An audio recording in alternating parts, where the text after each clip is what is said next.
Okay, I could go on and on about how great the Olympics have been this year. A lot of world records have been broken, Ari. A lot of firsts in history all this that year. genetic engineering. Yes, all the roids and the hormones. No. But the stupid thing that I want to say is that there is an American female rugby player, and I am in love with her. I think she is incredible. She's like... What's her name? A fantastic... Have you heard of Ilona Mar? Ilona Mar? Ilona Mar. No. She plays rugby for us. They got their first medal. This is America's first rugby medal in history. They got a bronze last week. Whoa, shout out to America. Shout out to America. USA, USA.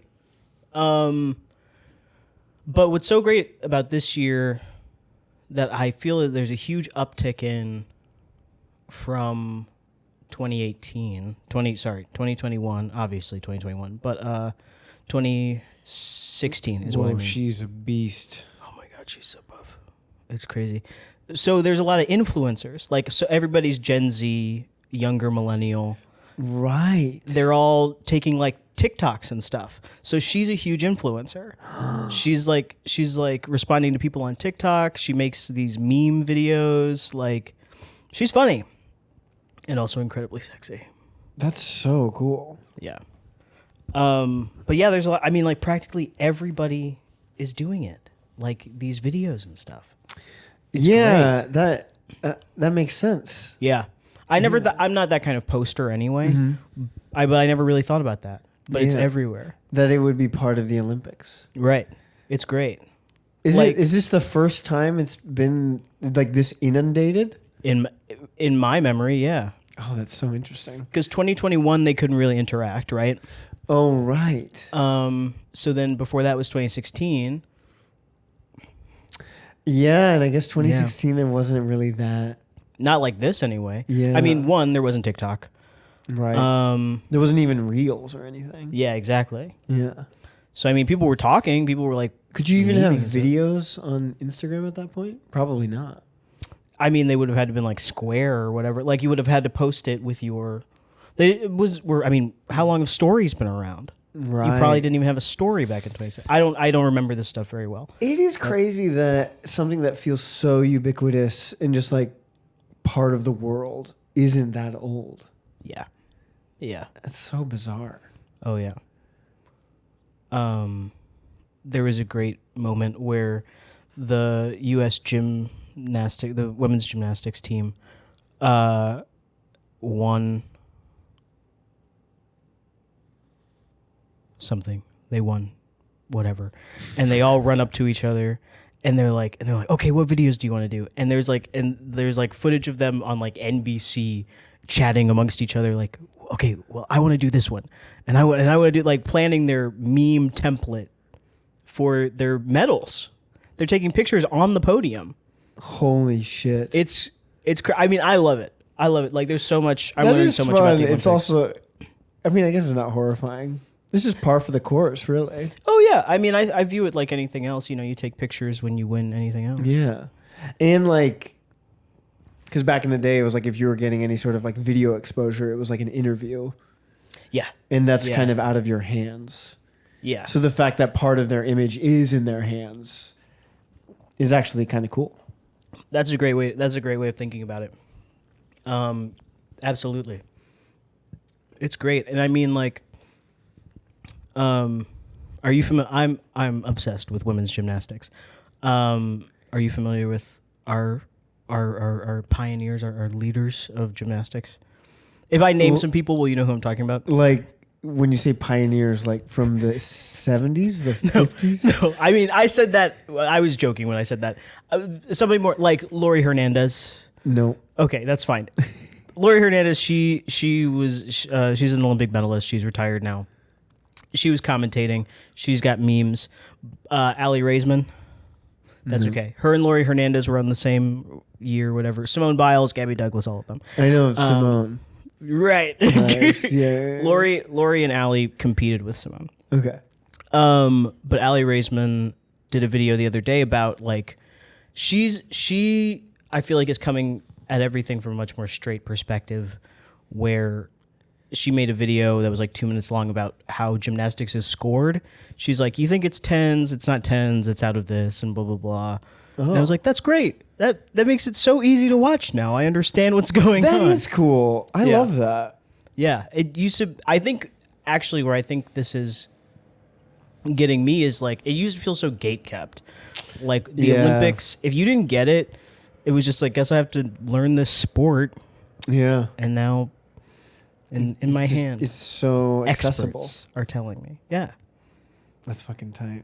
It's great. The Olympics are great. Ilona Mar, call me. And come on, this is the ticket. Yeah. We'll interview you Absolutely. about rugby. Be like, what if your phone number was rugby jerseys, what would the numbers be? That's my interview question. So you can get her number? Yeah. Right? That's the dumbest thing I've heard all day. Well. Well. Just today, though. Yesterday. Yeah. Yesterday I said something even weird. Yeah, I said some dumb stuff yesterday. What would your life look like? Actually, no. I want to know, what Olympic sport do you wish you could participate in?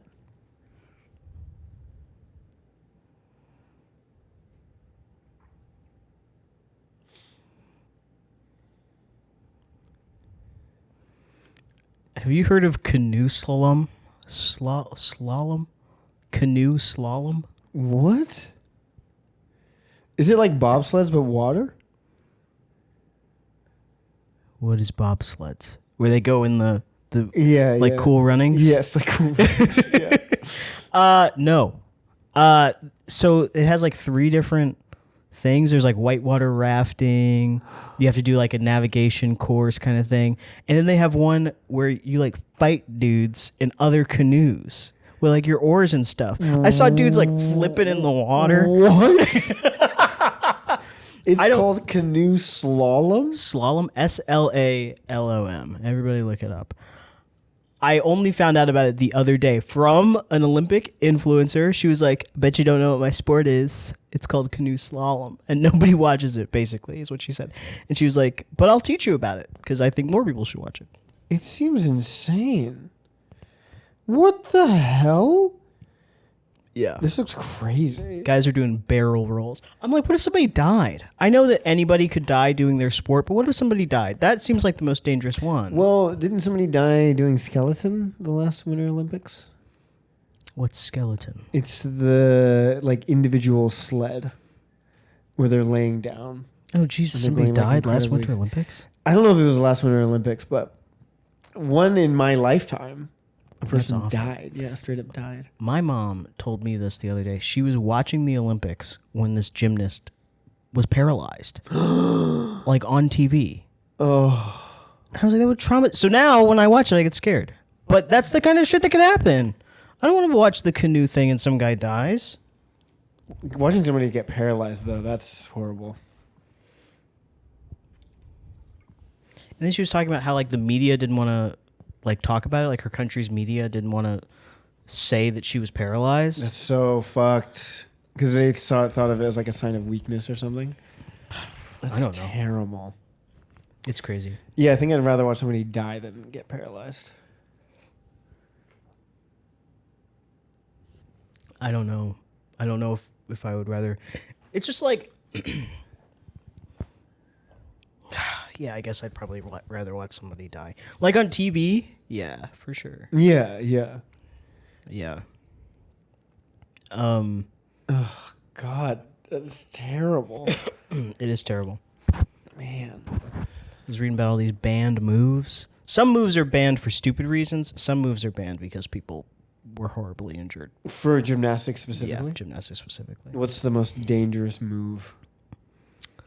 Fuck, what is it called? I can't remember what it's called. But there are gymnasts who do it really well. There are gymnasts who have gotten like perfect 10s on it. There also have been gymnasts who have paralyzed themselves doing this move. So it's I'm not a gymnast. I don't know the terms, but it's a floor routine move where they run, they get their speed, and they usually do a bound or sometimes like a flip or like a little cartwheel, whatever. And they flip forward, and when they land right beneath their shoulders. So on their back. What? Yeah. The fuck? They land right beneath their shoulders, and then they roll into it. Like, they don't just like land and then like stick it. They just lightly brush the ground as they roll away. But the thing is that like you can land on your neck. What the Yeah. fuck? Does it look cool? Oh, it looks so cool. Oh, it looks so cool. Because what I can't believe it. I mean, what I'm picturing is insane. Yeah, I'll show you a video. This Russian woman did it. She was like the best. But Crazy. you could get banned for doing it now. Well, if you did it now successfully, they probably wouldn't even give you points.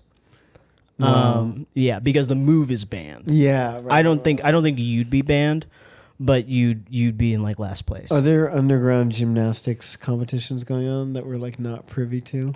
Of people doing all the fucked up moves. Yeah. Maybe. Have you ever heard of the Pain Olympics? No, is this a real thing? I don't know if it's real. I remember kids in college, like pulling it up. It would be one of those things where there's like a group of dudes around a computer watching it, and it's like horrifying. But I have like vague memories of like just a group of men like chopping off their dick or something. Like The Pain Olympics. Yeah, the Pain Olympics. Yeah. Yeah, you like mutilate your body. And what do you win? You're walking around with just a nub. Probably just bragging rights. Yeah. I got cut off my own dick. I get to brag about it now. That's ridiculous. That sounds awful. That sounds so unbelievably painful. Which one really freaks me out? I don't know why it freaks me out so much. I forget what it's called, but so there are ultra marathons. So like 100-mile marathons, 150-mile marathons. And they're outside typically. Sure. And it's a long trail. Mm-hmm. Right? I'm not going to do an ultra marathon, but that makes sense to me. Like hearing that somebody's doing that, I'm like, okay, yeah. Yeah, you like to run. There are ultra marathons that happen on indoor tracks in basements. And the track, I think, is like a quarter of a mile. So they're doing like hundreds of laps. And how many people commit suicide after doing that? That's what I'm saying. Like, that would drive me crazy. Yeah, like that one, I'm just like, what happened to you that this is the choice? You know? Yeah. Like, you voluntarily are doing this. Yeah. There's like something really, I don't know, I find it really disturbing. I'm like, what? That's how I feel about, have you heard about these people raw dogging flights? That's what they call it. They call it raw dogging. What? They get on a plane, and then like the goal, you can't sleep, you can't watch a movie. Like 12-hour flights, you just got to stare at the headrest in front of you. And guys will get off the plane, they'll be like, just raw dog my flight. I've been doing that. Not on purpose, but I'd go insane. I would go insane. I don't know, man. I don't have a car, so I'm always walking, bopping around. And I used to constantly have my headphones on. Mm-hmm. And I would be listening to music, listening to podcasts. You can't listen to music either, are you? On the YouTube, on the what? You can't listen to music either. When you're raw dogging? Yeah, I'm getting. Sorry. Yeah. It's like, Ari, so don't. And then like on the bus, and I'd watch like YouTube, and on a plane, I'd like watch movies, listen to music, all this shit. Mm-hmm. And I don't know, I just got to a point where I was like, it's too much. It's too loud. It's like I can't think.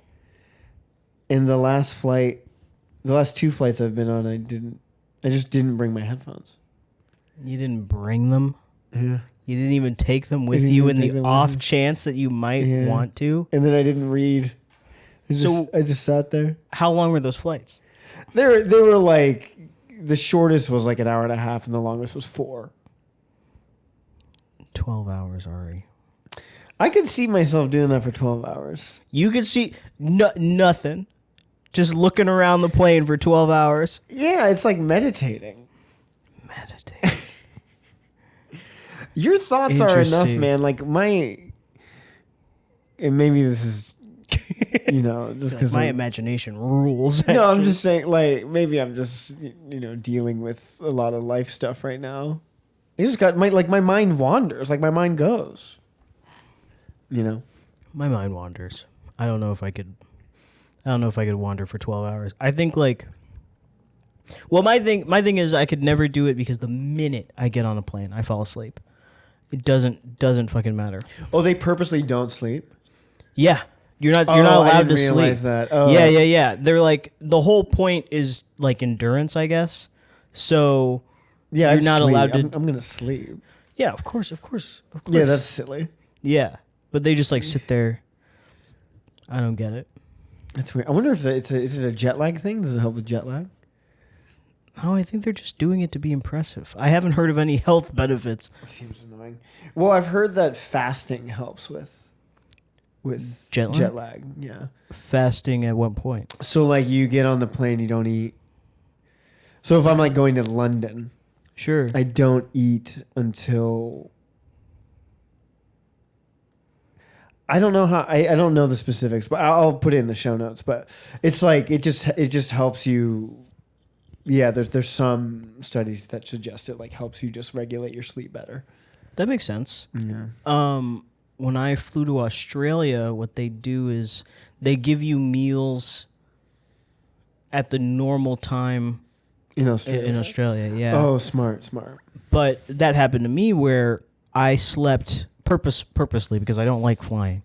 I took a bunch of melatonin and I slept my whole 16-hour flight. Oh, God.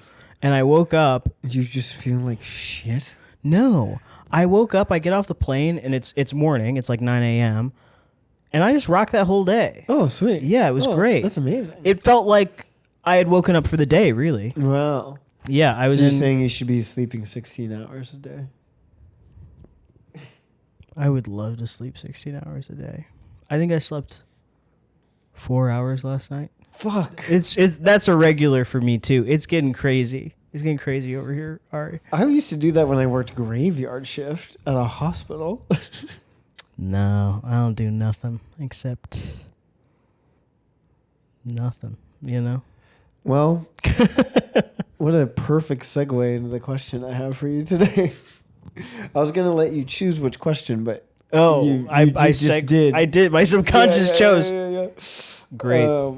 Yes. pulling up How now. are you wasting your life right now? And why aren't you doing anything about it? LOL. How am I wasting my life? I'm not in the fucking Olympics, Ari. That's my big... I was watching them today, and I was like, damn. I should have something like that, a goal. Like just so singular. Sorry? They're so singular? Like an Olympian, they're only worried about one thing. Yeah. And there's something so beautiful about that. Yeah. I mean, when they get to... Oh, yeah, like at the Olympics. Even Oh, just in sure. life. Yeah. It's like their whole life is geared around this one thing. Yeah. I was reading some crazy... Never mind. I won't get too far on the Olympics because, again, I could talk all day about the Olympics. But how am I wasting my life? And why am I not doing anything about it? Actually, I'm in a period of transformation right now. How am I wasting my life? Literally everything I'm doing. I need to do laundry. Like, Jesus. I'm behind on everything. But I'm doing my very best. Yeah. To not waste my life. Like, I can't even say why am I not doing anything about it, because I am. It's just not really like working out as well as one would hope. Yeah, the pace isn't what you would like it to be. Yeah, sure. Pace for sure. I think yeah. Yeah. I think something that I have to do a lot in my life when I'm like restructuring is that I go a little too hard and I go, "Hey man, that's not how that works. You got to just chill and relax." And then when I can relax, that's when I see results, if that makes sense, for whatever I may be doing. Give me an example. Okay, so I say this I say this in a completely neutral way. Have you been reading my Substack? I did not. So you hate me? No kidding. No, No. I'm not on social media. It's okay. It's not a big deal. Send it to me. Okay, I'll send it to you. No, Put it in the show notes. Oh yeah, everybody read my Substack. Yeah. What's it called? In Defense of Taste. Friend of the podcast, Matt, came up with that one. I didn't have a name. In defense of taste. Of taste. In defense of taste. Yeah. Mac. Yes. Filmmaker Mac. Indeed. Hi, Mac. Hi, Mac. So, I don't write, as of right now, I don't write anything interesting on there. I've had a couple Letterboxd reviews that I like, but... No, I'm sure it's great. Don't Thanks. dog your Substack. Don't read my Substack, actually, because it's stupid. No. Stop. No, I've had great feedback on it. People have been very kind. Oh, cool. But what I was doing right now is that the introductory piece was this is coming to a point. I'm going to answer your question. No, you're doing great. The introductory piece was about wanting to watch 1,000 movies in a year. That's amazing. Thank you. Fuck, that's incredible. Thanks. And it was very much just like, what's wrong with me? Why do I keep doing this? Because that's what I was like. I've tried this 4 times. You've tried watching 1,000 movies a year 4 times? Well, 4 times. I didn't know that part. Yeah. I've gotten about as far as March. I've been really successful for like 3 months, which is no small feat. That's everybody's in their New Year's resolution. Right. That's true. So what I did was I was like, well, let me try a test run. What's wrong? Oh, no, keep talking. Oh, let me try a test run where I was like, let me just try everything, right? Like all the strategies I can think of to watch 1,000 movies. To watch 1,000 movies. So I did. I want to say maybe 10 days or something like that. Excuse me. And it doesn't matter. The specifics don't matter. I did like 10 days and I had some data basically where I was like, you can't skip it. I personally can't skip a day. Like it will not work. Yeah. In the big scheme of things, if I have 364 days ahead of me and I miss, because really I should be watching 2 almost 3 movies a day. Mm-hmm. The math on that is 2.7 something. If I have 364 days ahead of me, that can be made up. Realistically, that can be made up. But missing the day in that week fucked me. Absolutely fucked me. Wait, what was the question that you asked me? How are you wasting your life, and why aren't you doing anything about it? Watching 69 movies in the span of 3 weeks. Sorry, that's how I wasted my life. No. You were talking about your Substack, and you opened with your journey to 1,000 movies in 1 year. Yeah. Oh, this is where it was coming into play. Yes, this was a tangent off of the tangent that I was making, but it's all coming together. Anyway, so that's what I'm doing. I've been doing a test run. So right now I'm in the second half. I've got 1 more week, and I'm actually on track. So of doing 1,000 movies. No. Doing a shorter amount of time at that same pace. So I gave myself 3 weeks, and at the end of those 3 weeks, I would have to have watched 69, 70 movies, and I'm watching them as if I was going to just keep going. So I'm watching Gotcha. 2 to 3 movies a day. Mm-hmm. Yeah. So yesterday I was like, let me try and get my life in order. And something that I realized oh my God, this is such a long-winded way to say this. No, this is great. I was like, instead of planning basic things, how about the night before I plan out my day in detail? Mm-hmm. And yesterday I just got too ambitious. I was like, let me wake up early. I didn't take the bus to work today. Let me wake up early, make some breakfast, and I was like, and I'll watch 3 movies at work because I've been, 2 monitors. I've been blasting through movies. You don't even know. You need to keep this on the DL. Yeah, well, if my boss listens to my podcast, my one annoying boss listens to my podcast, and I won't say his name, so he won't know who it is. Jesus Christ. He's awful. I hate him so much. Wait a second. If he's the one person that listens to it, he's going to know who he is. Well, no, because I have 4 bosses, technically. There are 4 partners at my job. Yeah. And they're all men. Yeah. So if one of them listens to it, he still won't know which one I'm talking about. Because there'll be 3 other men that it could be. All he has to do is be like, hey, do you listen to Casey's podcast? No.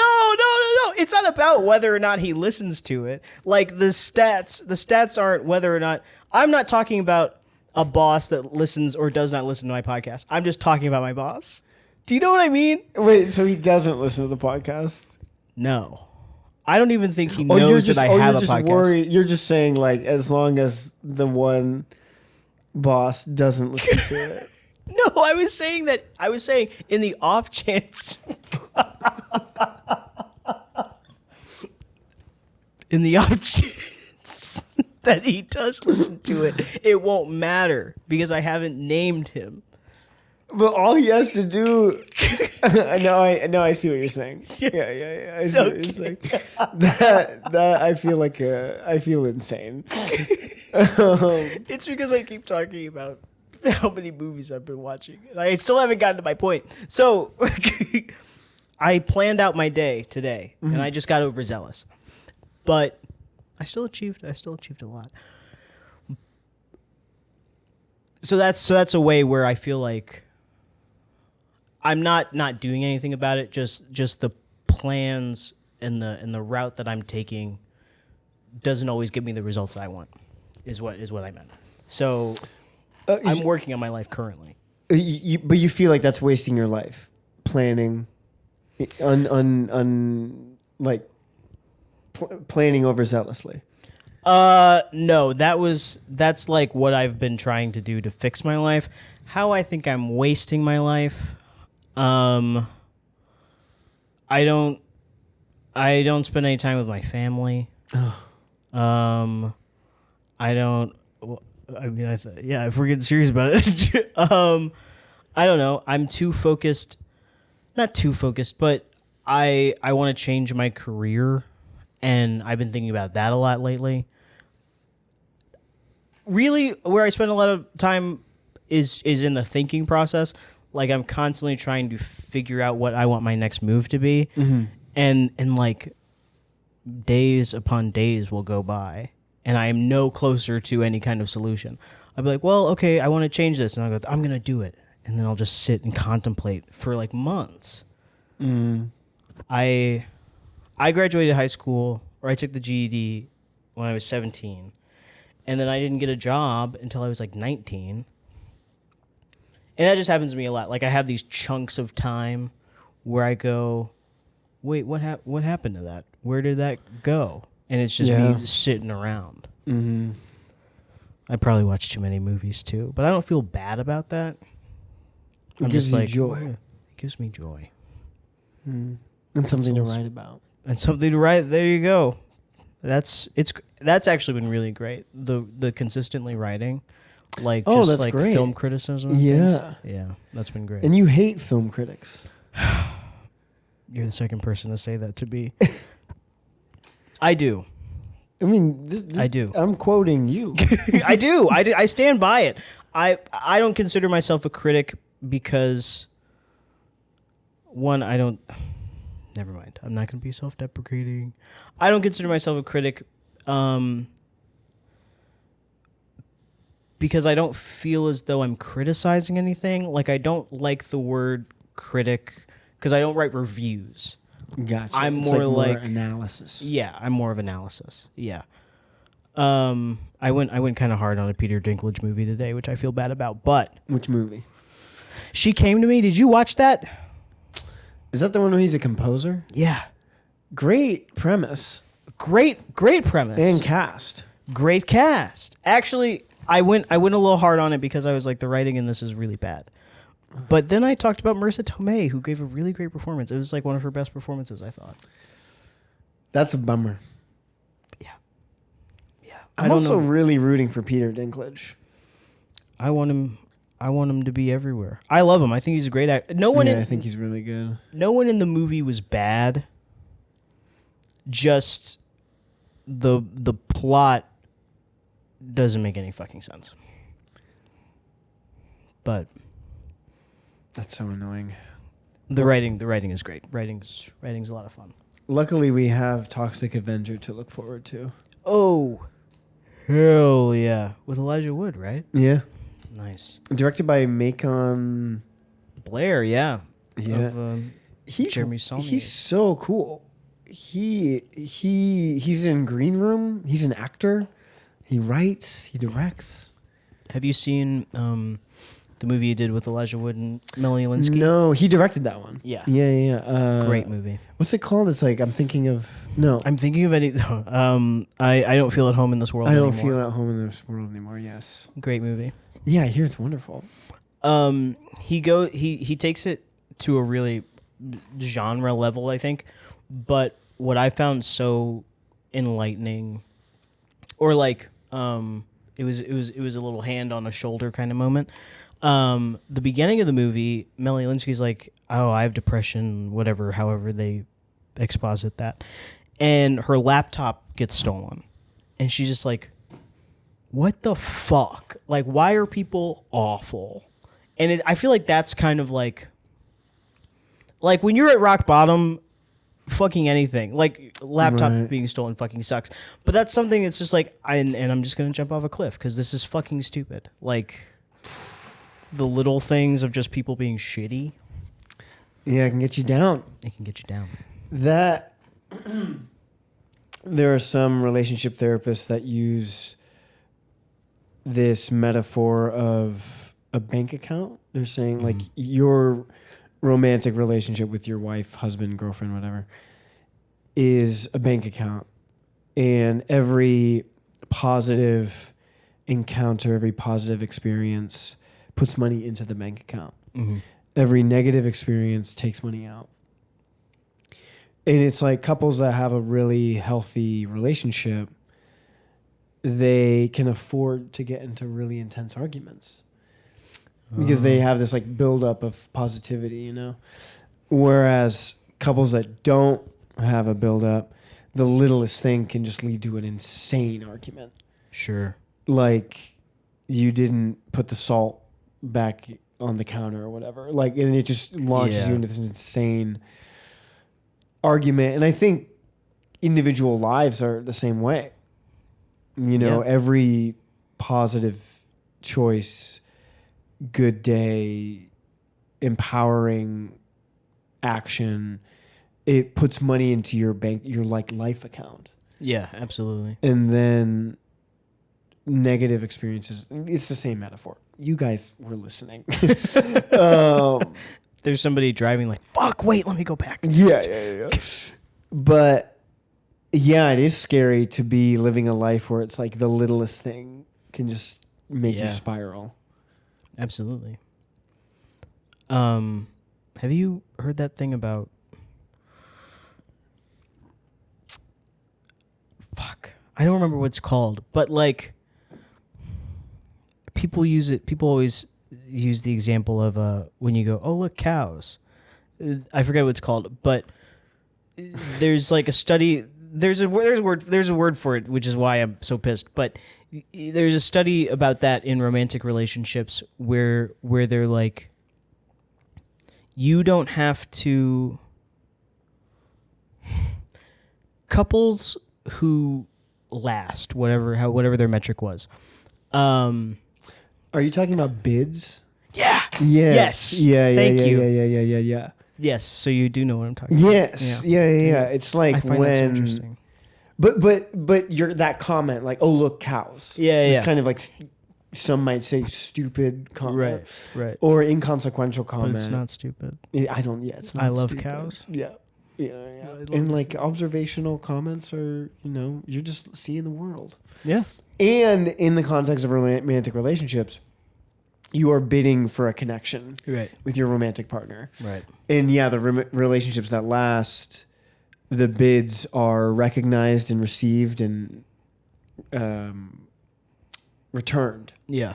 So when your girlfriend is like, "Oh, look at cows," instead of being like, "Shut the fuck up," or just ignoring them, or even just being like, "Wait, what? Like, why are you commenting on that?" You could be like, "Yeah, cows."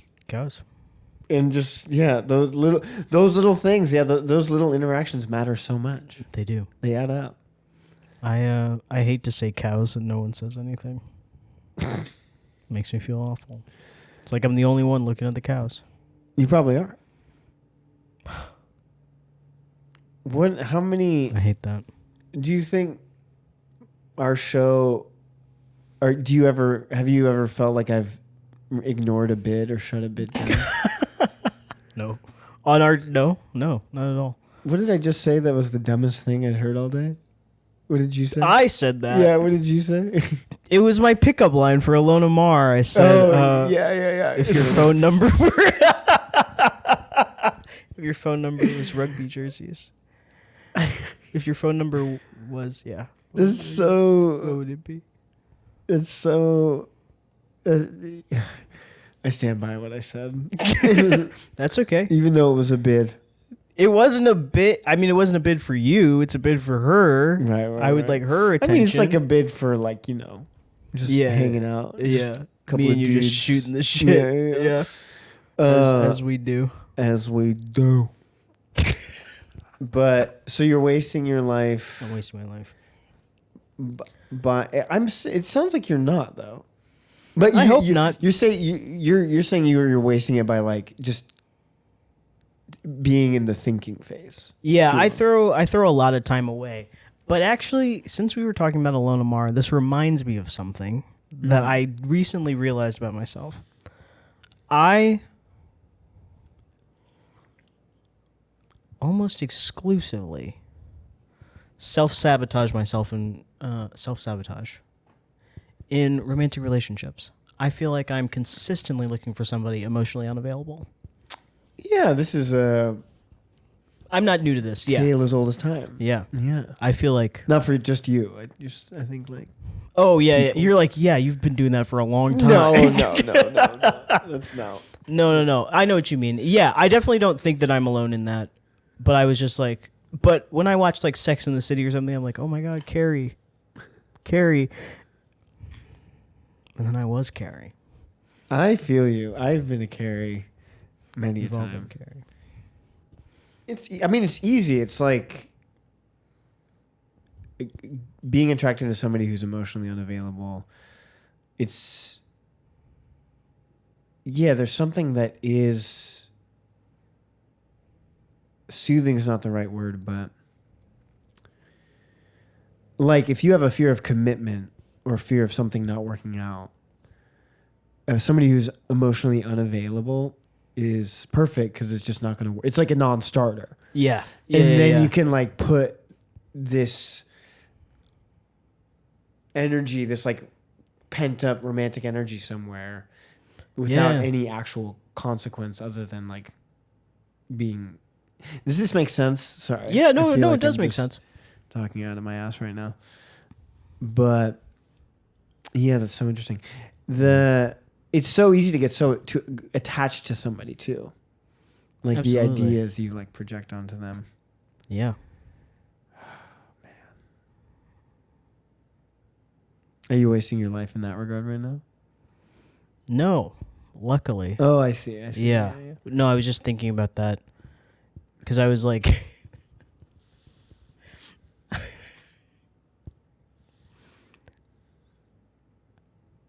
I say this with the preface, I like to embarrass myself.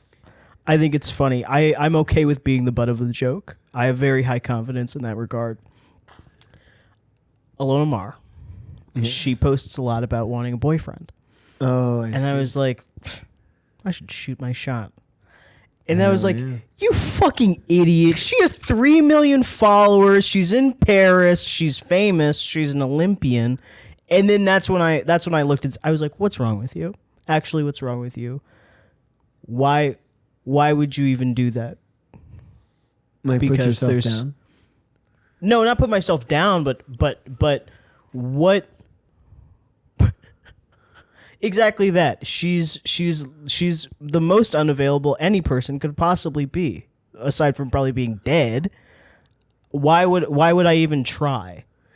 Because I'm stupid. Is the answer to the question. If she wants a boyfriend, she's not gonna go to her requests. She probably has 1,000 Instagram requests, and she's not gonna find probably every hour because she keeps posting about wanting a boyfriend. There's probably 1 million men in her DMs. She's not gonna look in her requests. I'm being painfully realistic about this, Ari.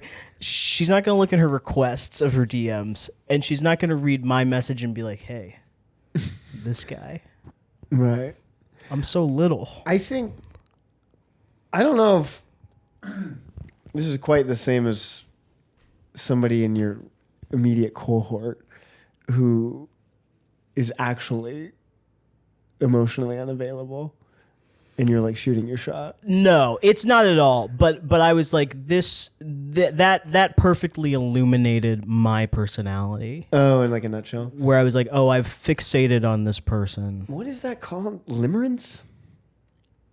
I don't know. It's when you fall in love with like unattainable people, and you attach a lot of. You fall in love with like I was obsessed with Emily Browning. I was like obsessed with Emily Browning. I thought she was so cute, and it occupies my time. Yeah, like I'm looking at pictures out of her. I'm like reading interviews. All this shit. Yeah, and it's called limerence when you do that. Limerence. Okay. Yeah, and it's you see it in people with like childhood trauma. Who were neglected as children. Yeah. Isn't that wild? I don't think I was neglected. I mean, I'm not saying you were neglected. I'm just saying like this, like that, like I wouldn't conflate it with you falling for people who are emotionally unavailable. Like, I think there might be something else going on. Sure. The fact that she's a celebrity. Yeah. That she's like truly like, you're not, just logically, you're not going to get there. It's impossible. It's not impossible. I mean, you never know. But like, you're right. She's like hundreds of thousands of miles away. Yeah. And her social stratosphere is. She's 3 million followers. Yeah. It's just, you're not waltzing into her DMs. Yeah. Even if she was at the 2028 Olympics in Los Angeles. Right around the corner from where I live. Right. Not to dox our location. I don't even know what the first step would be. I mean, you go to the event and you put your phone number on a big sign. And then everybody in the world starts calling me and texting me to just fuck me up. Like my data. No. Okay. Well, that's cool. I didn't know that word, so I see that's different now. Yeah, I think it's limerence. I'll put it in the show notes. I'm just fucked up in a bunch of different ways. I am too, man. I mean that discovery of that being a thing was like a really big stepping stone for me. It was like, oh. Sure. And yeah, because I do think like if you work in an office and you're really close with a woman who's just broken up with somebody she was dating for 5 years, who's like actually emotionally not available, and you're like love bombing them. Sure. Like that's just a different different Sure. thing, you know. Yeah. But yeah, you're doing great. I'm all right. I'm doing all right. Doing all right. You got a podcast? It's true. You got a podcast. Hell yeah. We're out here. How are you wasting your life, Ari? And why aren't you doing anything about it? Yeah, what an intense question. I read that. I was like, what the fuck, man? What made you think of this? I mean, I was just thinking about my life specifically. I'm doing too much. You just too much stuff on your plate. You mean, Yeah, literally it's doing like too much. I need to do less. And so much of it is like caught up in my social circles, you know, like people want me to help with stuff, help make stuff. And it's great.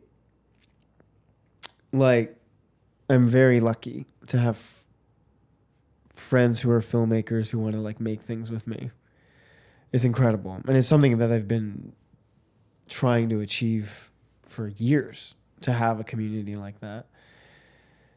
And yeah, I think there is a time and a place for filmmakers, actors especially, where you kind of do have to wear like a bunch of hats. You have to like do a bunch of shit. Yeah. And I think I'm getting to a place where it's like it's time to just really put your chips into one basket, like really go for one thing. Yeah. And I'm just not having the hard conversations With yourself. with myself and with like people in my life. Wow. Oh my God. And yeah, that's been weighing on me. Cause yeah, like if you want to do something well, it's kind of have to be all that you're doing. Yeah. You know. Whole ass one thing. You know what they say? What? Don't half-ass two things, whole ass one thing. Yeah, whole ass. Yeah, exactly. I am half-assing a lot. I'm quarter-assing, like fifth-assing a lot. Sure. And my life is slipping through my hands, like slipping through my fingers. Like time is just barreling along, and every day I live is a smaller percentage of my life, you know? And Jesus Christ. it is, though. It's like, and it's just, there's just no end in sight. There's no hope of it like slowing down, really. Oh, I see. You know, although there are a bunch of articles and books about how you can make time slower, and a lot of it boils down to just like unique experiences. I was just reading that. Yeah. That your brain literally perceives time differently. Yeah. Yeah. I have a frequent Google search that's just like how to retrain your brain. This is the last thing Google told you. Well, it was a lot about like that, like focus and new experiences. A lot of people were like, meditate. Raw dog of flight. Raw dog of flight. Yeah. Building habits is one that I have a lot of trouble with. But anyway. Have you read Atomic Habits yet? No. His James Clear specifically really it just set my life on a different path for sure. The idea of designing a life. Yeah. Sure. Because it is the things you do regularly that make up your life. Yeah, absolutely. The habits, you know. The habits. Sounds like you've been writing regularly, though. That's true. But you know what it is? It's not a habit. I just do it when I want to. Yes. And I just found myself wanting to more and more. Yeah, I think I mean, I think there's a lot of wisdom in that. I think true habits, they aren't done. They just happen. They just happen. They're a side effect of you living your life. Yeah. Absolutely. And I think it starts with honesty and really assessing like what you want and what you like and what you enjoy. Yeah. My big question right now is like I have like a long-term goal. And I just kind of... What is it? Oh my God. It's marrying Ilona Mar. No. I want to make a movie. And I'm looking at myself and I'm like, why aren't you doing that? And I genuinely have no answer. Shit. Yeah. Like, so then Do you feel like the Substack is getting you there? in a really roundabout way, I guess. I mean, I'm thinking about movies a lot more critically. Sure. And I'm doing something related that I enjoy, because the same thing, the last time I was really excited about making movies was when I was working at the movie theater. And that was 2.5 years ago. Is this podcast helping? No. No kidding. I wouldn't say yes or no. It's just a part of your life. Yeah, we have a podcast. I mean, I enjoy talking about the movies always. Hell yeah. You know. What a great segue to Are we another getting edition started? of Criterion Casey. Can we just call this Casey's Corner? Because I still have a whole long list of things that I wanted to bring up. Oh, that's so funny. Okay, so actually, I'll do a quick tangent because Criterion Casey is also going to be crazy. Okay. Actually, I'll do a little teaser. Have you seen the recent Criterion announcement? No. I got an email this morning. Okay. That Criterion is putting out a 40-year box. Criterion hasn't been around for 40 years. They're putting out a 40-year box set. I don't understand. I think they have. Really? They did laser discs first. Since 1984? Yeah. All right, then. I believe you. Like there's an OG Do the Right Thing laser disc that's like a Criterion edition. Wow. Yeah. They astound me. So they're putting out a 40-year box set, and it's got 40 films on it. Cool. On this list, I have the 40 films. As well as, nobody asked, but I did it anyway, what I would put in the Criterion 40-year I love box this. set. Yeah. Thank you. But we're going to get to that because I have a lot of other things to say. I went to a bar the other day. Okay. I'll start with the good. I walk in, who's there but Malia Obama? Whoa. Yeah. Yeah. Did you get her number? No. I was like, your number was presidential address. yeah. What would the address be? if your phone number was years in a term, how many years would that be? And then she walked away. No, I went outside and it was packed. Like, how old is she now? 27 or something. Did she have security around her? No. She's out chilling. Yeah, I don't even know. It was hard to tell who she came with as well. Like she was just kind of vibing, dancing, drinking, all that kind of stuff. It was like she was just What was anybody the else. bar? The one. There's one by the kids' hospital. Do you know that one? Oh yeah. Yeah. Okay. So that's where we were. Huge crowd. Probably the most packed I had ever seen. I had to wait in line to get in. I'd never waited in line. I go to this bar all the time. Listeners, I go to this bar all the time. So Malia Obama was there. I go outside. I hang out with my friends. I get them all. I'm like, guys, come here. Malia Obama's here. And they're like, what? Who? You know? So we're standing around. Who else do I see but Caitlin Deaver? What? Yeah. What the hell is going on over there? It was celebrity night. Malia Obama and Caitlin Deaver. It's just a weird fucking pair of people. Yeah, Caitlin Deaver was there. But by the time I saw her, she was literally leaving. And she calls a fucking Escalade. Like, like she's going to the airport. I know, she's famous. I understand why she had the Escalade. But it was really funny. I was like, he didn't want to take a regular Uber. Anyway. Probably got a car service. Yeah, she probably didn't even have to, like, use an app. She was just like, hey, Greg, I'm done. And then here comes Greg. Is she and that big? She's big. I mean, the thing is that I think she's big as well as she's got a lot of fucking money. Like, I don't know a lot of people that know her from that Tim Allen show, but she made fucking money on it. You know what I mean? What Tim Allen show? Last Man Standing. She played his daughter on Last Man Standing. Did you know that? Oh, no. Mm-hmm. For like 8 seasons or something crazy? Mm-hmm. She was on like the whole run of the show. Oh, fuck. Mm-hmm. That's actually like kind of what blew her up, to be honest with you. Oh, okay, that makes more sense.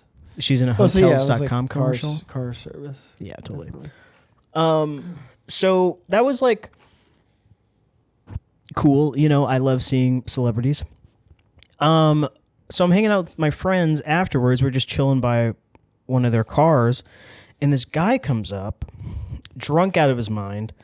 Other people thought that he might also be on like some kind of weird drug. But he's walking in the direction of the bar. Bar's closed. And he comes over and he's like, hey, I'm trying to remember exactly what he said because it was weird. He comes up and he's like, hey, I just want to come over. He said, I'm queer and I'm really cute and I want to come over and talk to you guys. And we were like, hey. And he's like stumbling, like he can't even stand up straight. And he's talking, and I can't really remember what he keeps talking about, but he keeps like rubbing my arm, and my one friend is like pulling me further and further away from him. And this is literally what's happening. I didn't feel uncomfortable, as a preface. And he's talking, and then we're just like, all right, this guy's fucking killing the mood. So we're like, okay, well, actually, we were just about to head out, so we're gonna go, and we like disperse. Like, great. We're like, see you later, man. And we're walking away, and he's like, no, please don't do this. Fuck. So me and two of my other friends are walking. It's 5 of us.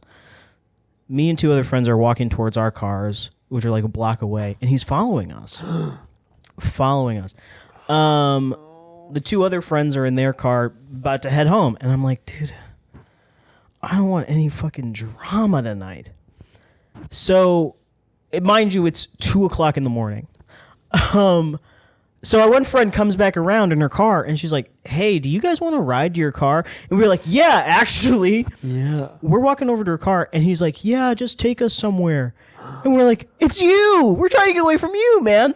So we get in the car, and I've got this friend, and however it happens, and this is my condensed version of the way it went down, because it was slow and also fast. You know, it's one of those situations where everybody was just like, what the fuck is going on? So one of my friends is driving. 2 of my friends are already in the car. I'm walking towards the car, and I turn around, and this guy has blocked my friend from like crossing the street, basically. And he's like, get out of here. He's like, get out of here. You're freaking everybody out. We want to go home. And he's like, go ahead, whatever. So then I'm sitting there, and everybody's like, Casey, just get in the car. Casey, get in the car. Casey, get in the car. And I'm like, I don't want to get in the car when it looks like these 2 guys are like about to fucking go to blows. And it's your friend. Yeah, and it's my friend. My buddy looks like he's about to fight this guy. And I'm like, I don't want to be involved, but I can't like just hop in the car. Friend. Yeah. So I'm standing there, and he's like just kind of like inching his way past. So I get in the car. It's a 2-door. So I get in the car so that way he can just hop in. Yeah. So I get in the car, I pull the chair, and then the guy starts to block the door of the car. What the hell? And my friend's like, okay, I'm gonna get in the car, get out of here, dude. Like I don't want to like fight you, get out of here. And he's like, go ahead.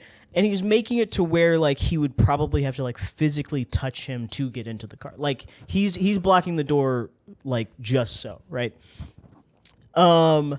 That's fucking crazy. It's crazy. And he's also making these moves where it almost looks like he's gonna get in the car, and we're just like, no, not you. Not like we're like trying to grab the door, all this kind of stuff. And my friend shoves him as hard as he possibly can. I mean, Holy shit. 1 second he was standing, and then the other second I couldn't even see him anymore. I was like, where did he go? And he's just like flat on his back on the sidewalk.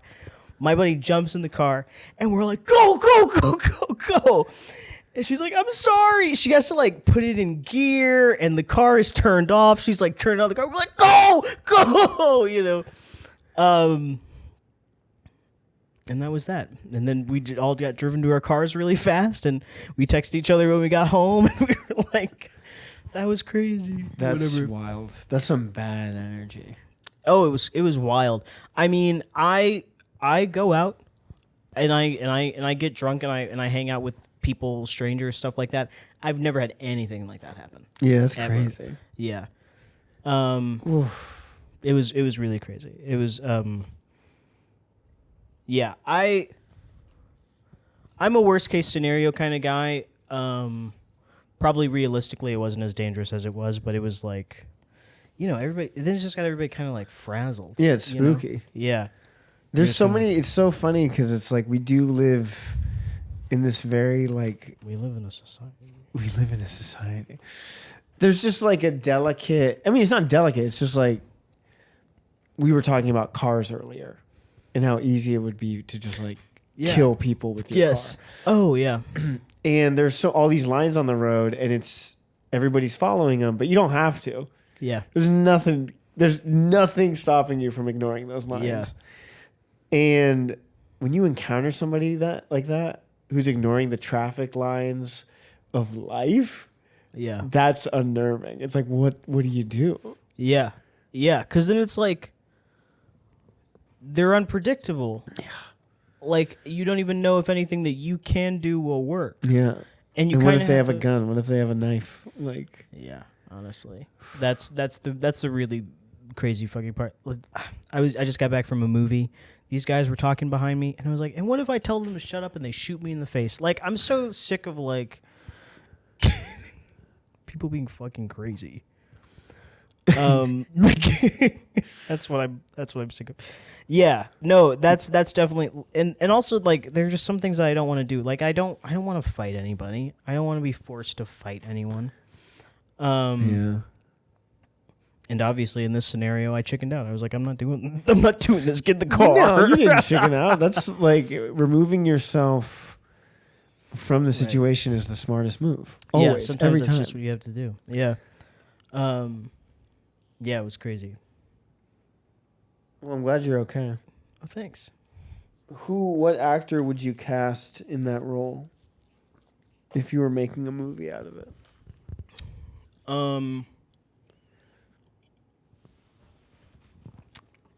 The guy who played Pedro in Napoleon Dynamite.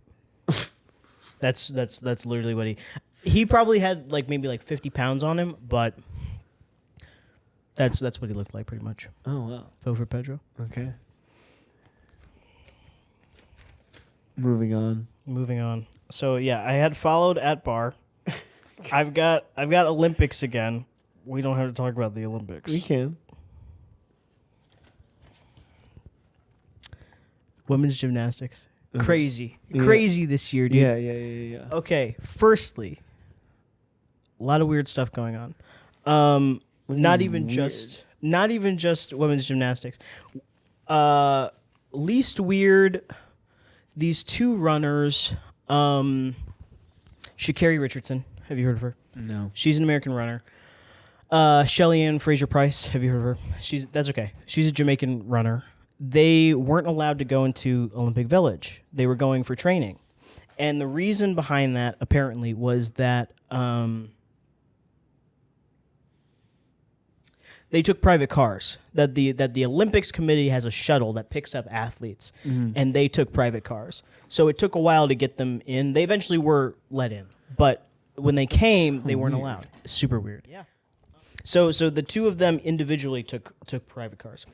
And according to the French Olympics committee, they were like it like fucks with our system. You know, we had to verify who they were. The bureaucracy doesn't work. That wasn't a French accent. It was French enough for it to be funny. Like I can't do it. Sacre bleu. I can't do any accents. Je t'aime mon fond. That's just mon French. fond. That's not the. Je t'aime mon femme. You had a little bit of an accent. I didn't try to put an accent. Je t'aime mon fille. There you go. Anyway, okay, so the French are like, our Windows 95 computers can't basically handle. Right. But Shelly Ann Fraser Price goes in to train, and she's injured. And she's injured so badly she doesn't even compete. In training. Is it sus? In her warm-ups. I feel sus about it because it was the same day that she was rejected. And the woman who they had replace her was running for St. Lucia. St. Lucia used to be owned by France. I know. Whoa, everybody's going crazy right now. Conspiracy. That's my conspiracy theory. Mainly the way I feel about it. Did St. Lucia run her place? She got gold. She got gold? She got gold. Wait, and she wasn't going to compete at all? She wasn't going to compete at all. Wait, what? Why wasn't she going to compete? I actually don't know. She was the runner that they put in to replace Shelly Ann Fraser Price. I don't know why she wasn't going to compete. Yeah, why the hell? What? Yeah. What I really think happened. That seems sus. What I really think happened is that I think it just fucked with her brain. I think like she was probably just frazzled by thinking that she wasn't going to be able to warm up, having all this happen at the Olympic Village, and I think it was probably more likely that she was thinking about something else and twisted her ankle wrong. You know what I mean? Yeah. But I love a good conspiracy theory. St. Lucia lady, I mean, probably the same. Suddenly she's like, oh my God, I have this opportunity, therefore yeah, I need to make the most of it. And then she did. I believe that's the first track medal for St. Lucia as well. Wow. So that was the least crazy thing. Second, this may be the least crazy. So the pool that the swimmers swim in, right? The pool. It's not always a pool. They built a pool in a concert venue. Okay. And it's a meter too shallow. Not too shallow, but it's not Olympic depth. Whatever. Not Olympic depth. And the swimmers are actually doing worse, like across the board, than they had done in previous years. And they said that the water's too slow, that it doesn't have enough room to circulate, that they actually can't swim as fast as they usually do. What the fuck? Isn't that crazy? France. I know, actually. They're sleeping on cardboard beds. Did you hear about that? What? The frames of their beds are made out of cardboard, and they just have a mattress on them. Tom Daly tried one. He said it's pretty sturdy. Ilona tried one. She said it's pretty sturdy. But why the fuck don't they have real beds? These are Olympians. I mean, if they're trying to reduce waste, like where do all those beds go after? Where do the cardboard beds go? I mean, you recycle the cardboard. They turn them into cardboard? Well, what? Okay, so if the bed frame is made out of like particle board, like it's like a real bed, like a bed frame that you and I might buy from IKEA.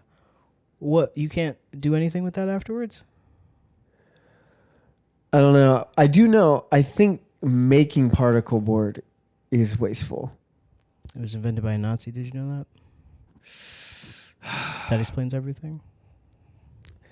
There's always some knucklehead who's like, well, if it wasn't for the Nazis, we wouldn't know this like scientific blah blah blah that they learned by experimenting on. I know. Ugh, God, not saying that you were doing that, but it's like a bummer though. It's like, that's absolutely. Well, yeah, I don't think that Fanta as well. I don't think that and Volkswagen, the Volkswagen Beetle. Are those really valuable contributions? Like, I would never say, well, a Nazi made particle board, so we kind of need them. I can live without particle board, actually. Yeah. I think if we made it up until like 1936 without particle board, actually, I think we'll be fine. I'm so curious about this. I'm going to look it up. Okay. What, the recyclability of particle board? Yeah, can you recycle? But also, like, particle board is heavier. Like, transporting particle board is, like... Heavier than... Oh, cardboard? Yeah. Like the... carbon emissions and things. Yeah, I feel like if they're sturdy and the mattresses are comfy and the athletes are able to sleep, like... Yeah, particle board, it must be disposed of. You can't recycle particle board. That doesn't make any sense. Isn't it just wood chips blended together? You can't just turn it into more wood chips? Plywood is recyclable, even if it is oriented strand board. In contrast, particle board must be disposed of. That's so fucking ridiculous. Recycling particle board is feasible. However, this is more complex than recycling materials like paper or plastic. Dang. Well, they're sleeping on cardboard Wow, in beds. Seattle, you can't recycle particle board. Yeah, so I don't know. I like that. That doesn't... I'm not as shook by that because it's just a fuck ton of people they have to house. Sure, it's a lot of people, and like the amount of waste that can cause, and like the amount of resources to build like housing and shit. Yeah, I don't know. I know what you mean.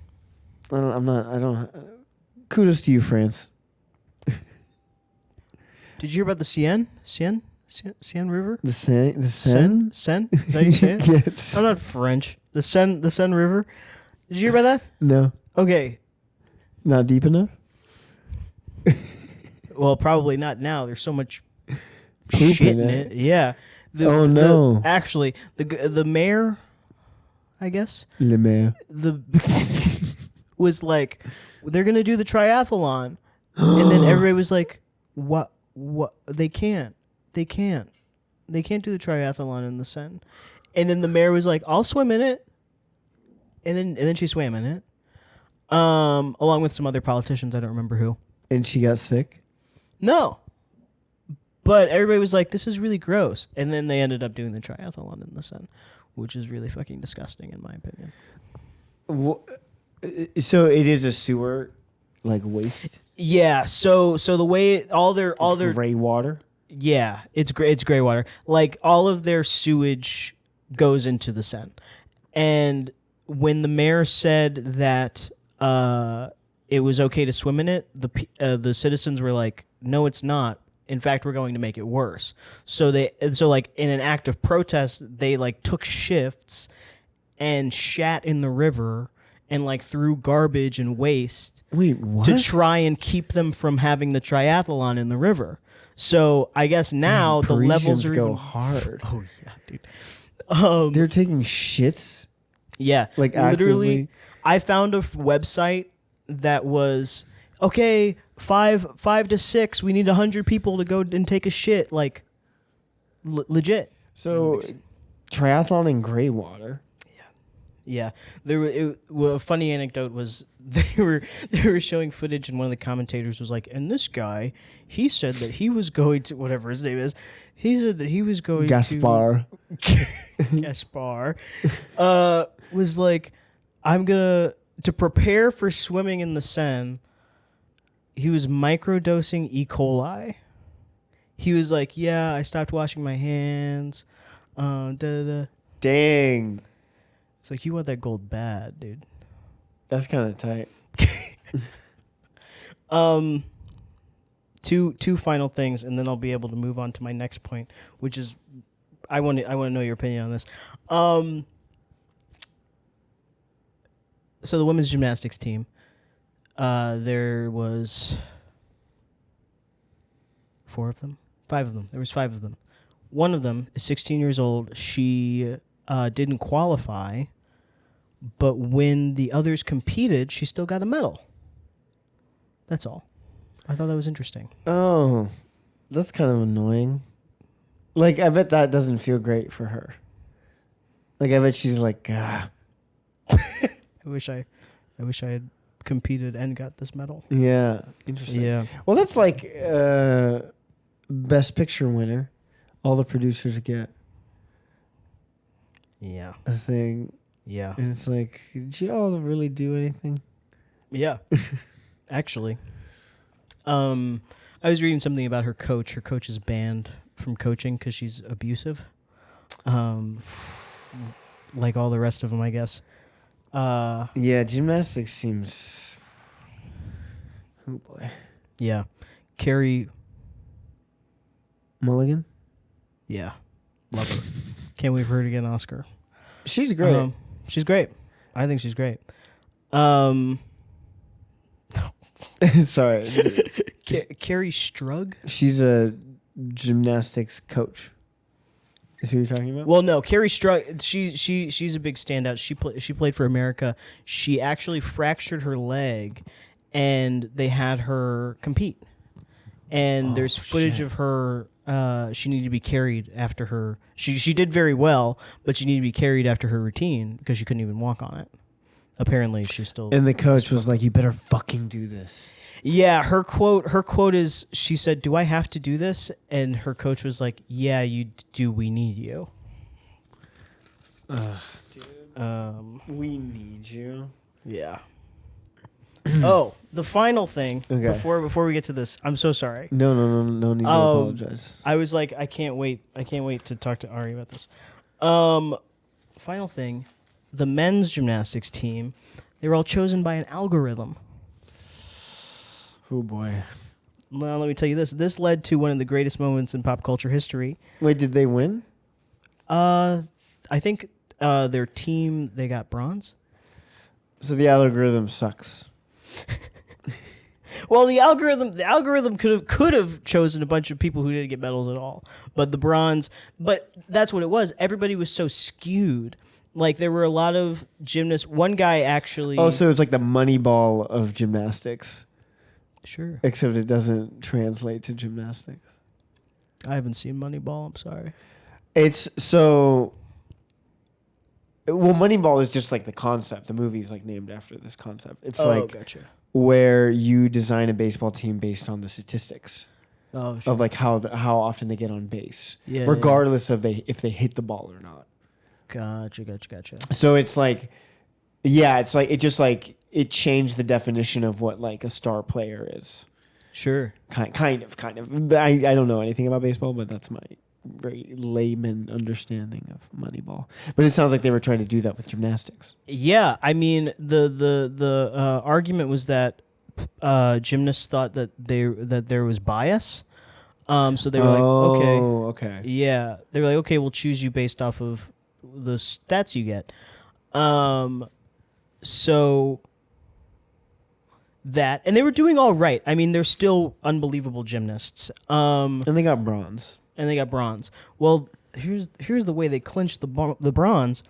Their team was so skewed. One of the guys could only do one thing, but he was the best in the world. His name is Steven. Can't pronounce his last name, but everybody's been calling him the pommel horse guy because he does the pommel horse, and he's fucking amazing. He's Fucking amazing. So and that's what clinched it. Absolutely. So it's like Moneyball. It's like the yeah. Moneyball of, oh my God, that's so interesting.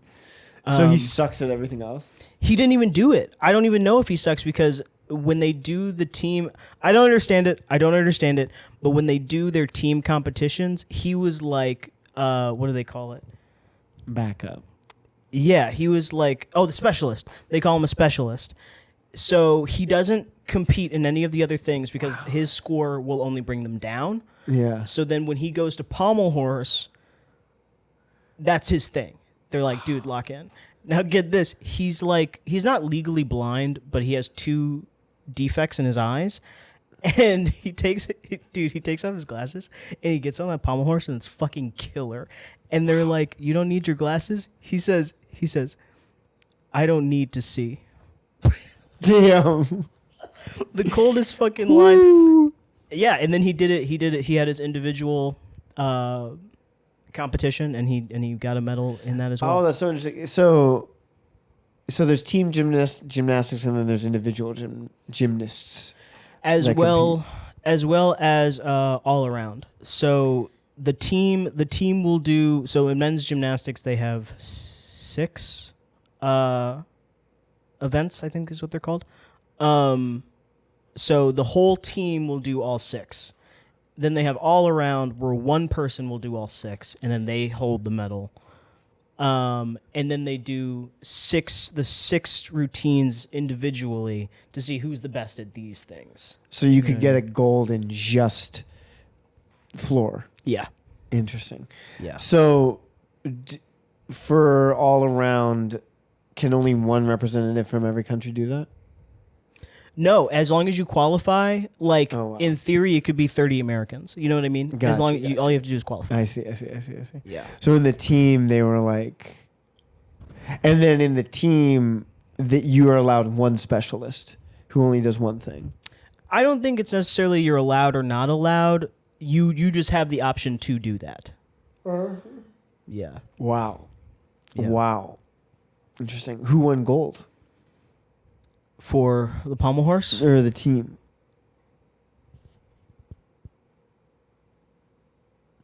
And did they have a specialist?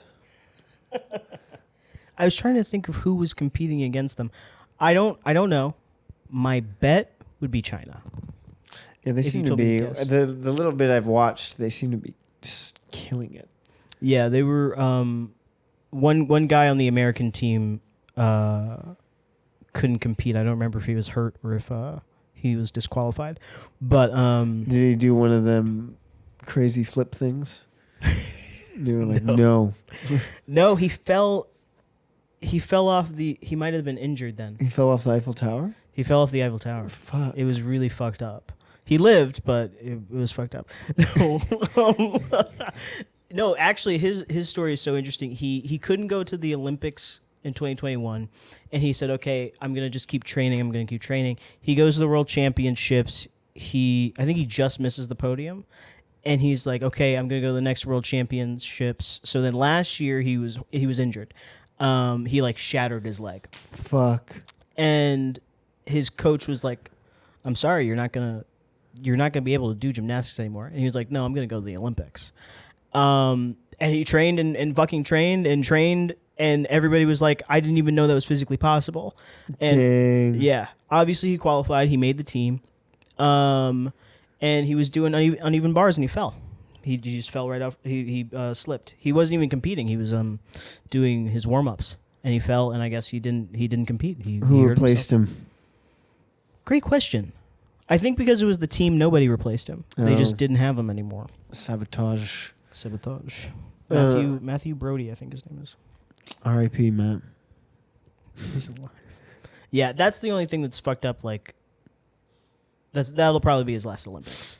That's the kind of stuff that really bothers me. Yeah, it's so wild. I mean, yeah, it's so funny because the longevity of an athlete.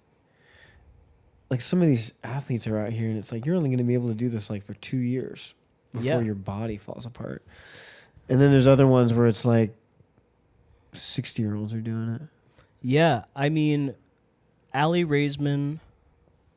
I can't remember if her last Olympics was 2021 or 2016, but whatever her last Olympics was, she was 24, and up until this year, she was the oldest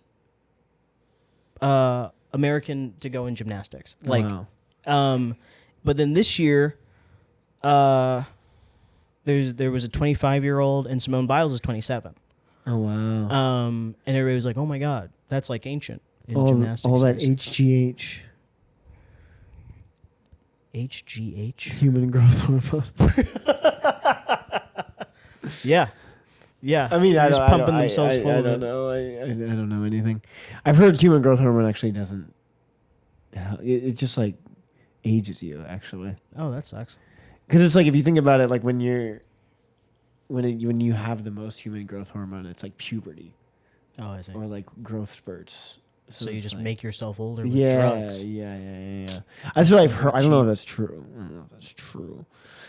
But I would be interested to find out who's roided up and who's natty. You know what I mean? is it so we know that some folks out there are doing it. And we're just okay with it. We're just cool with it now. I mean, the Olympics, the testing is so rigorous. Like there are people who couldn't. Sha'Carri Richardson couldn't go to the last Olympics because she had smoked weed a week prior. Like, oh my God. they test like crazy. So I actually don't think that anyone in the Olympics Could get away with it. could get away with it. Yeah, but are they doing really crazy fucking shit? Yeah, probably. Like, are they taking other drugs that they think they're whatever? like supplements and shit. Yeah. Are probably like crazy. Like, this is just my Cialis. It makes you really strong. It not only did it improve his sex life, but it got him the gold. Wow, fascinating. Is it? You got any more? Olympics things? Yeah. The Americans aren't doing too well at 3-on-3 basketball. I But didn't know there was 3-on-3 basketball. yeah, they just added it last Summer Olympics. Oh, It's pretty interesting. So we haven't gotten a chance to practice. That's the thing. I was reading this interview with this American coach, and she was like, "I know everyone in America is really mad at us right now because we're doing so poorly," and she was like, "But we don't prioritize 3-on-3. We Yeah. don't train people for 3-on-3. Yeah. It's like a completely different sport. Right. In other countries, they train them. They train them as if they have an NBA. Whoa. Yeah. Oh wow. So we're playing against friggin' Spain, and they're kicking our ass because that's what they do. Wow. It's crazy. But that actually is the end of my I mean, I could get into like stats and stuff, but that's the interesting Olympic stuff is done. Next year, Waiting for Godot on Broadway. Have you heard about this? Oh my God, yeah, the homies. I can't believe it. It's. I remember when I saw can't the believe headline, it. I was like, "How did I not think of this?" We could have just been doing this. It's just like that's so brilliant. That's such a brilliant Yeah. pairing. I hope it sparks like a trend, and then just like putting duos and just having them do Waiting for Godot. Well, I really think I have friends who have really clever ideas on how to like, not necessarily update it, but like turn it into like an experiment. Like I have a friend, Whitney, friend of the podcast, Whitney, and she wants to do a version called Waiting for the Bro, and it's two women in a bar, and they're like waiting for a Tinder date. Oh, And the same one. Like one of them is hanging out with the other. Yeah, one of them is Cool. yeah. And That's really cool. but they would just still use the text, Oh, but just the setting is that, and I think that's so funny. that is funny. What dream duos for Waiting for Godot do you have? I mean, Bill and Ted is pretty good. Bill What's and Ted the other is guy's good. name? Keanu Reeves and Oh, Alex Winter. Alex Winter. Mm-hmm.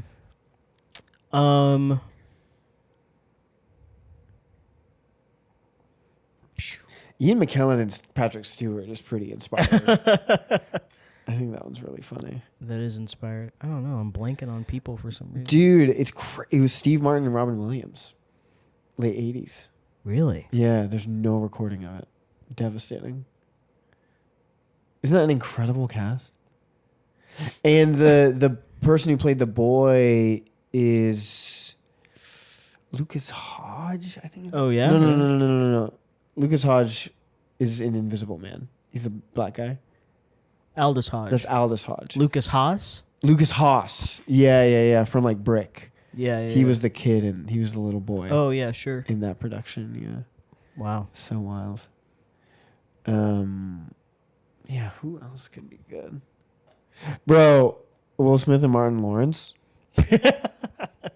That should be Bad Boys 5. Yeah. Waiting for Michael Bay. Waiting for bad boy.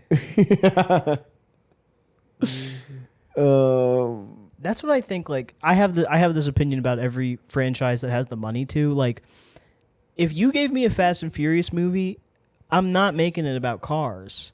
I'm gonna make it like a fucking one-shot dinner sequence. Like, That has just a killer chase scene at the very end. Yeah, just do something crazy with it. Yeah, You don't have to make the same movie over and no, over. totally. Again.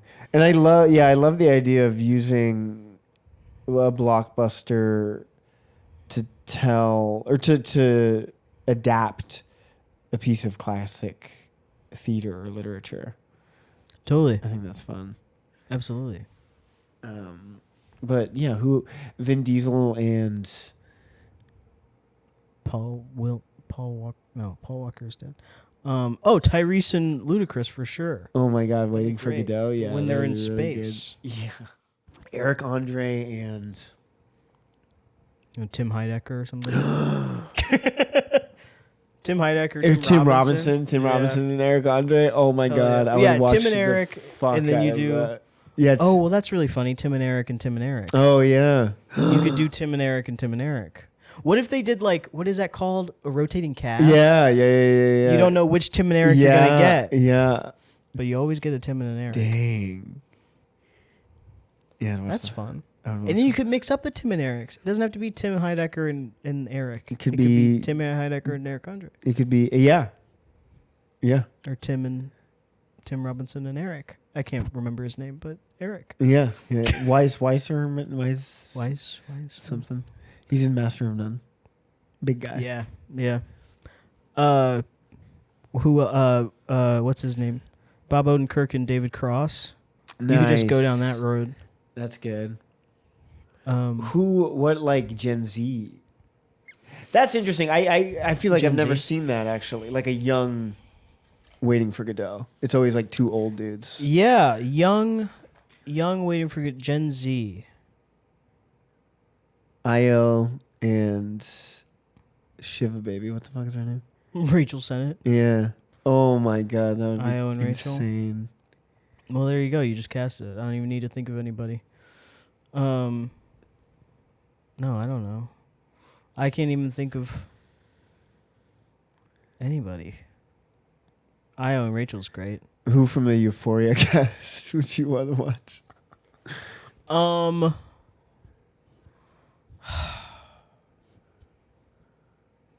Okay, so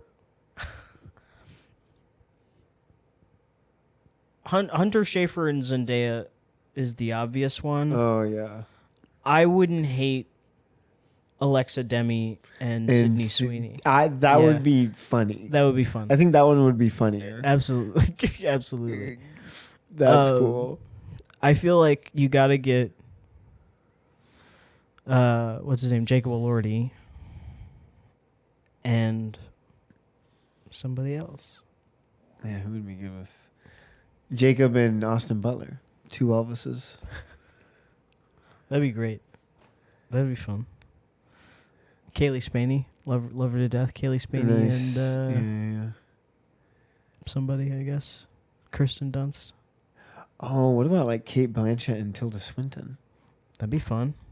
Can't tell them apart.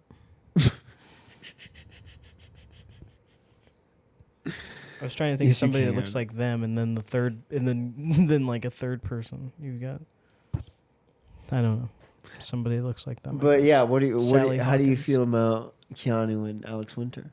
I love it. Yeah, I think it's great. It's genius. Absolutely, I think it's great. I mean, I love Keanu. I'll watch him do anything. But I think it's exactly like that. Like, I don't mind stunt casting. It's stunt casting. I don't mind stunt casting when it's like Inspired. yeah, Yeah. because I feel like that has like a secondary purpose. Like I think that having Keanu and Alex do it together feels like a nice cap on their careers and things. And I think it's cool too because given their fan base, they're going to be people who are like, wait, what the fuck is Waiting for Godot? Sure, yeah, You know, and I think that's really special. absolutely. That's cool.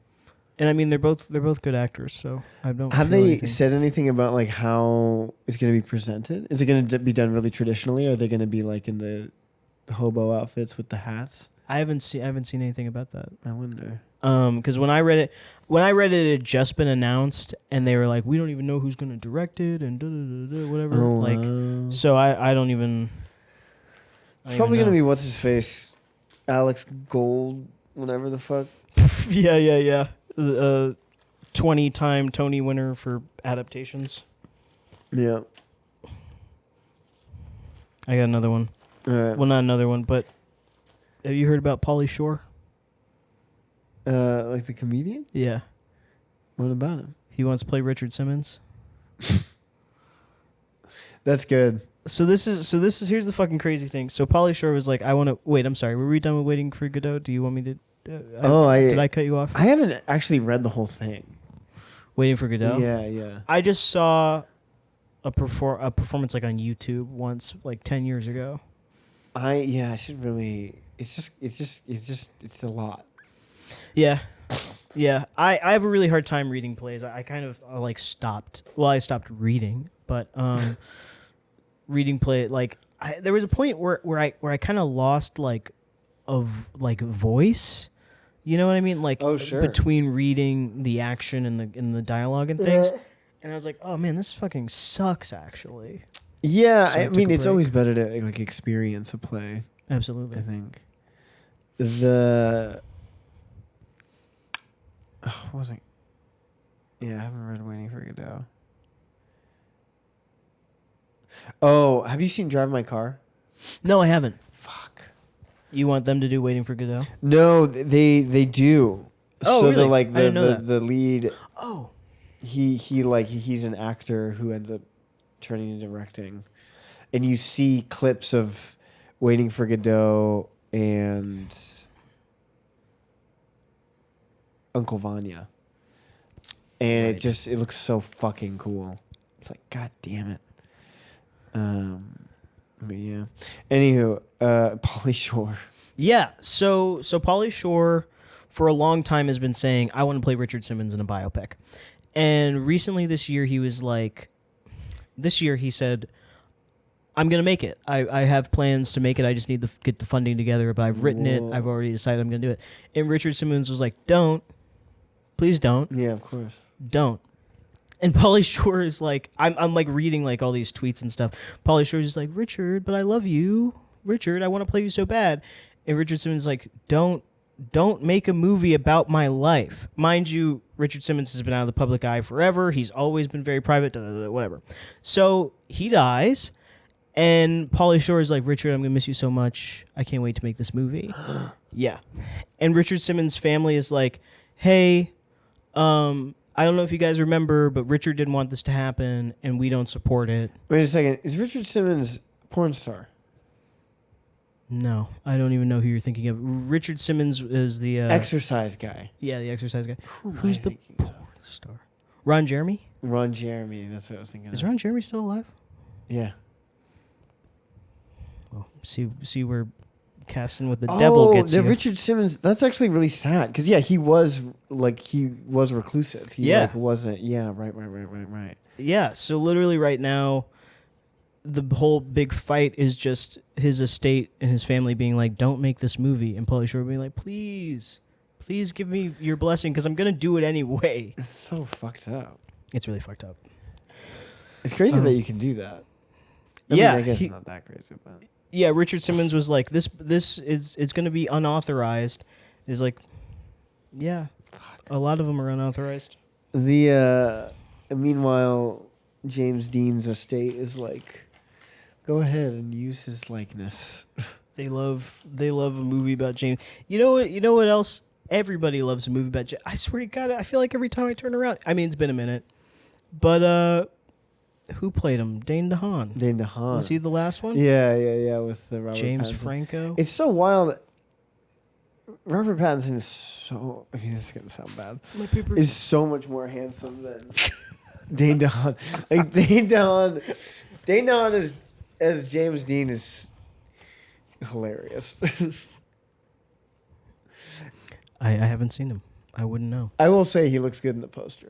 He, like, looks like James Dean in the poster, but... Oh, yeah.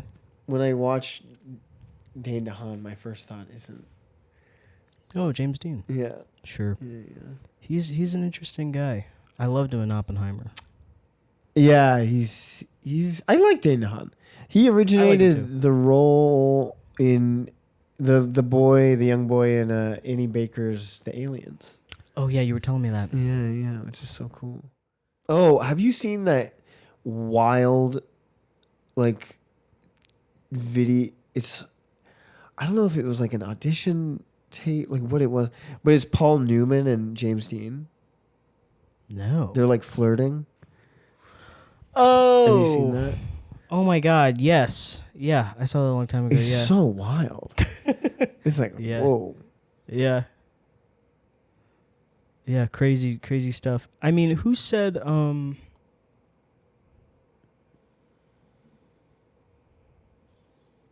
there was somebody really famous. They said that they had fucked James Dean. A man. They said they had fucked James Dean. I can't remember who it was now. Was it not Marlon Brando? Well, Marlon Brando. Fucked Marlon Brando was a slut up and down. Yeah, no, but I can't remember who it was now. Well, it sounds like, I don't know, like when you go down that rabbit hole, it's like, oh, they were just all fucking everybody. They were just Yeah. Yeah. They couldn't be stopped. Good for him. Poor Rock Hudson though. Anthony Perkins. Fuck. I mean, fucking all of them. Who's the one? Sal Mineo. I don't know who that is. He was he played the gay guy in Rebel Without a Cause. Oh. He wasn't hate crimed, but he was gay, and then he was murdered. Fuck. I read about this guy. The same thing. He was murdered by male prostitutes, and that's how he was outed. Oh fuck. And this was like the 30s. A lot of people. Sad. You know, times are crazy. People are crazy. This other stuff is irrelevant. You want to hear this Criterion list? Yeah, let's go. Criterion Casey. Okay, so we've got the 40-year box set. So Criterion Casey is devoted to the 40-year box set. Yeah, I wrote Malcolm X on here. We can talk about Malcolm X, but I made the spreadsheet and I was like, this is probably going to take a long time. This is your personal? I'll give you the actual list of movies. Do you know? That's right, you haven't heard about this, I haven't right? heard about it, no. I'll give you the actual list. Okay. And so here's what I've done. So I've got the list of the 40 that are on here. I've got the title, the release date, the director, and the spine number. I don't know where the spine number is going to come into play. But then what I did was I replaced some of them. Like some of them were purposefully chosen. Like Do the Right Thing is in Criterion's box set. I would replace Do the Right Thing with Malcolm X in my box set. Mm-hmm. There are other movies on here that I just think would be fun. Okay. The Red Shoes. I just saw that tonight. Nice. I had never seen it before. I've never seen it either. Oh, it's good. It's really good. So I said that I was going to replace, I still probably would, The Red Shoes with Written on the Wind. Because of like Technicolor and things like that. Oh, nice. Yeah. Cleo from 5 to 7, I'd replace that with Vagabond. Yeah, you hate French cinema. Yeah, there's a few French films on here, and I was like, fuck that. Get rid of that one and not put anything in its place. I just started Elevator to the Gallows. I haven't seen it. That movie is amazing. Yeah. Yeah. I've got a Miles Davis soundtrack. Yeah. Yeah. It's fucking cool. It's a cool ass movie. Is his name Louis Malle? Louis Malle? Louis I don't know how you say it. I've got one of his films on but here. It's My Dinner with Andre guy. Isn't that crazy? Did My Dinner with Andre? Yeah. Dude. I need to read. Frenchman. Do the Right Thing, I'd replace that with Malcolm X. Interesting. Sullivan's Travels, I'd replace that with The Lady Eve. I mean, I like The Lady Eve, but Sullivan's Travels is great. To be fair, I haven't seen it. A lot of these okay. I've only seen about half of these. I see. To be totally fair, although I like a screwball, Preston Sturgis. I don't know how well we gel. Yeah, I dig Preston Sturges a lot. I like Sullivan's Travels. I like the other one where the woman gets like pregnant. Oh, this is gonna drive me insane. Pregnant. The Miracle of Morgan's Creek. Oh, okay. So yeah, I've seen that one. That one's fun. I like It's that one fun. a lot. It's fun. It's a good time. It's so silly. I'm not gonna hate on it too bad. Anyway. 8.5. I haven't seen 8.5. Mm-hmm. I didn't replace it with anything. I dig 8.5. Nice. Like every fucking dude who watches movie. Have you ever seen 8.5? You know, Quentin Tarantino used it in Pulp Fiction. In the Mood for Love. I don't like that movie. I don't like Wong Kar-wai. I'm gonna break my feet. What? I really do not like Wong Kar-wai. I think he's like, I'm about it, dude. yeah. I don't even have an adjective. But I replace that with surprise, surprise, Brief Encounter. I mean, I love Brief Encounter, but In the Mood for Love is so good. Somebody's got to think so. He doesn't have a box set for no reason. Jesus. In the Mood for Love. Hot take. I think I like 2046 more. Okay. The sequel. Right. The sequel. Have you? What's the As Tears Go By? Have you seen that one? As Days Go By. It says Days Go By. No. Or the Days. Oh, Days of Being Wild. Days of Being Wild. Gotcha. That's yeah, the first one. Yeah. As Tears Go And By. As Tears Goes By one. is a different one. Yeah. Yeah. But that's Have the you trilogy. Seen Days of Being Wild? Yeah. Do you like that one? It's okay. I actually don't like As Days of Being Wild that much. Nice. And I think the way it's connected to the trilogy is like so. It's like almost it's like an eye roll. It's like, wait, what? Oh, really? Yeah, I don't like Days of Being Wild actually, and I'm a Damn. huge Wong Kar-wai guy. Damn. The mighty have fallen. Lynn Ramsey's Ratcatcher is on the Criterion list. Nice. I didn't replace it with anything. Although, good movie. You said? Yeah. I was just watching Red Road. Have you seen that? Directed by Andrea Arnold. No. That's a great movie. This woman, her job is to watch CCTV cameras and report if there's any crimes committed. Fuck. And she sees this guy. If I remember correctly, he killed one of her family members. And she like uses like psychosexual methods to get him back, basically. Hell It's yeah. really good. But it's played like a Lynn Ramsey movie. Like it's just like Oh, slow burn. Yeah, like, yeah, really, yeah. Oh, yeah. dark. If Red Road was in the Criterion collection, that's what I would replace Ratcatcher with. Oh wow. Down by Law. I don't like Jim Jarmusch. I haven't watched that much of him, but I don't think I do either. He's a weird guy. I just watched Paradise or Permanent Vacation. His debut feature. I was not. I was like, this is bad. I didn't like. Patterson. Oh Jesus Christ! Oh my God! I forgot about Patterson. Yeah, no, I don't like Patterson. And I don't like Dead Don't Die either. The one that nobody liked. I remember liking Only Lovers Left Alive. Okay, I haven't seen that one. Yeah, I do think that one's fun. I thought Night on Earth was pretty okay. Probably just because Winona Ryder's in it. Is that how you say it? That's how I say it. Somebody said that to me recently as well. I don't Do you know. say Winona? Yeah, but I think phonetically it is Winona.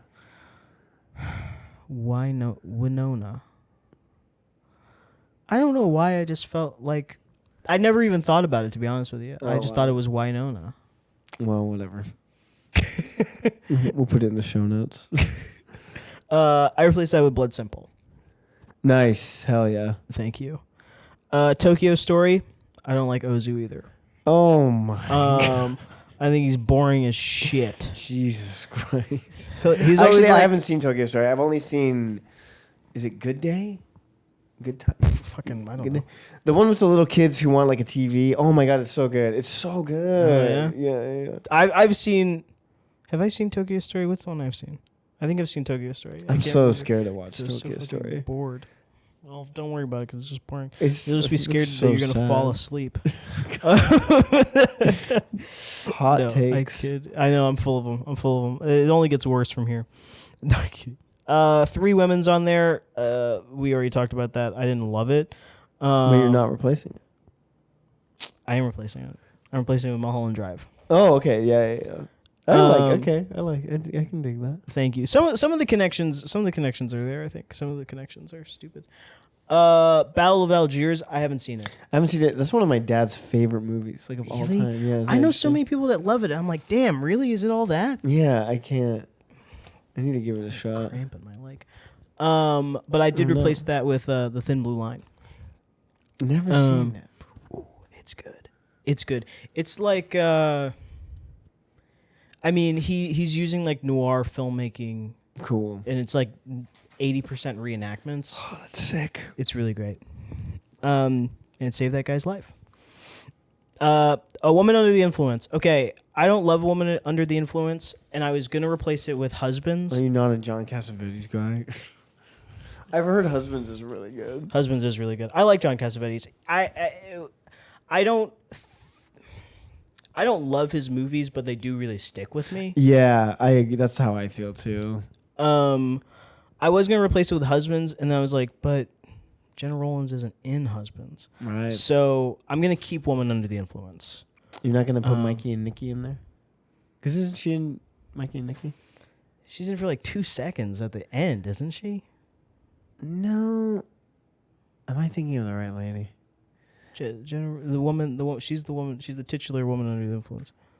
Yeah, but she's not Homeboy's wife.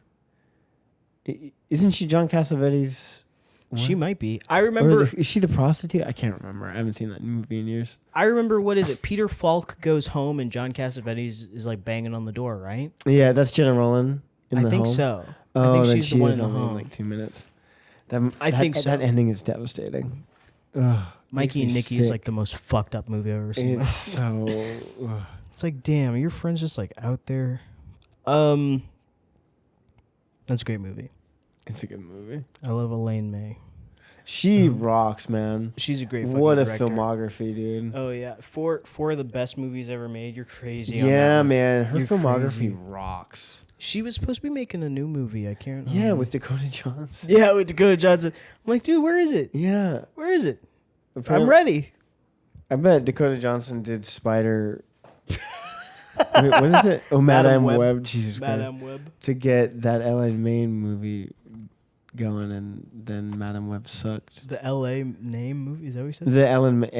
Oh, Yeah. Elaine May. Yeah. Elaine May, not Ellen May. Elaine May. I was like the Lane and May. Who?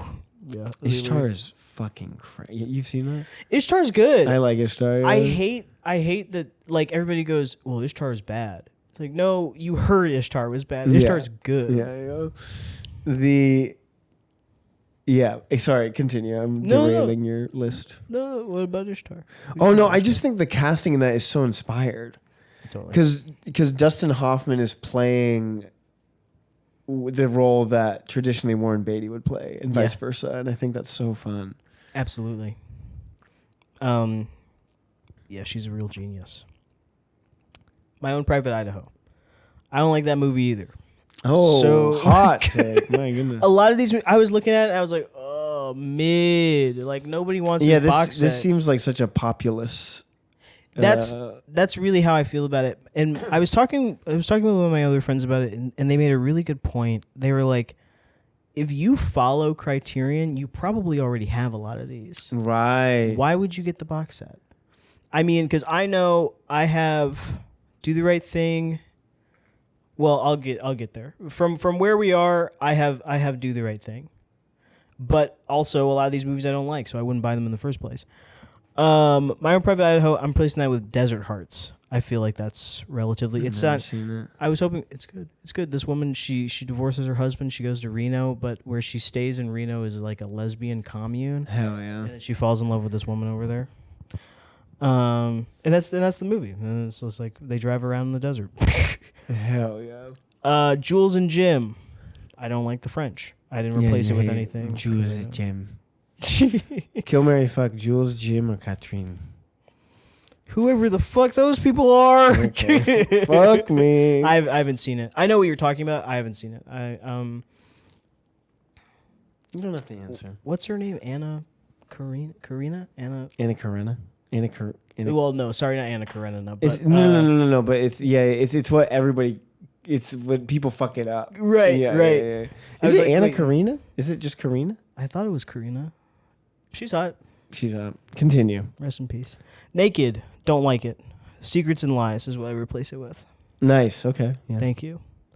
Pickpocket. I haven't seen Pickpocket. I like Robert Bresson. I haven't seen any Bresson. A Man Escaped. Don't even get me started. I know. That was like one of the first foreign films I watched on my own. Like my mom likes foreign films. And then when I was getting into movies, I was like, well, everybody says this Bresson guy's pretty good. Rocked my world. A Man Escaped is really good. I replaced it with Grand Illusion. I like Grand Illusion. Okay, nice. Spy number one. The one Spy number one. The one French film I like. Yee. I haven't seen it. I'm terrified by the runtime. I didn't replace it with anything. I like it's fine. Mm-hmm.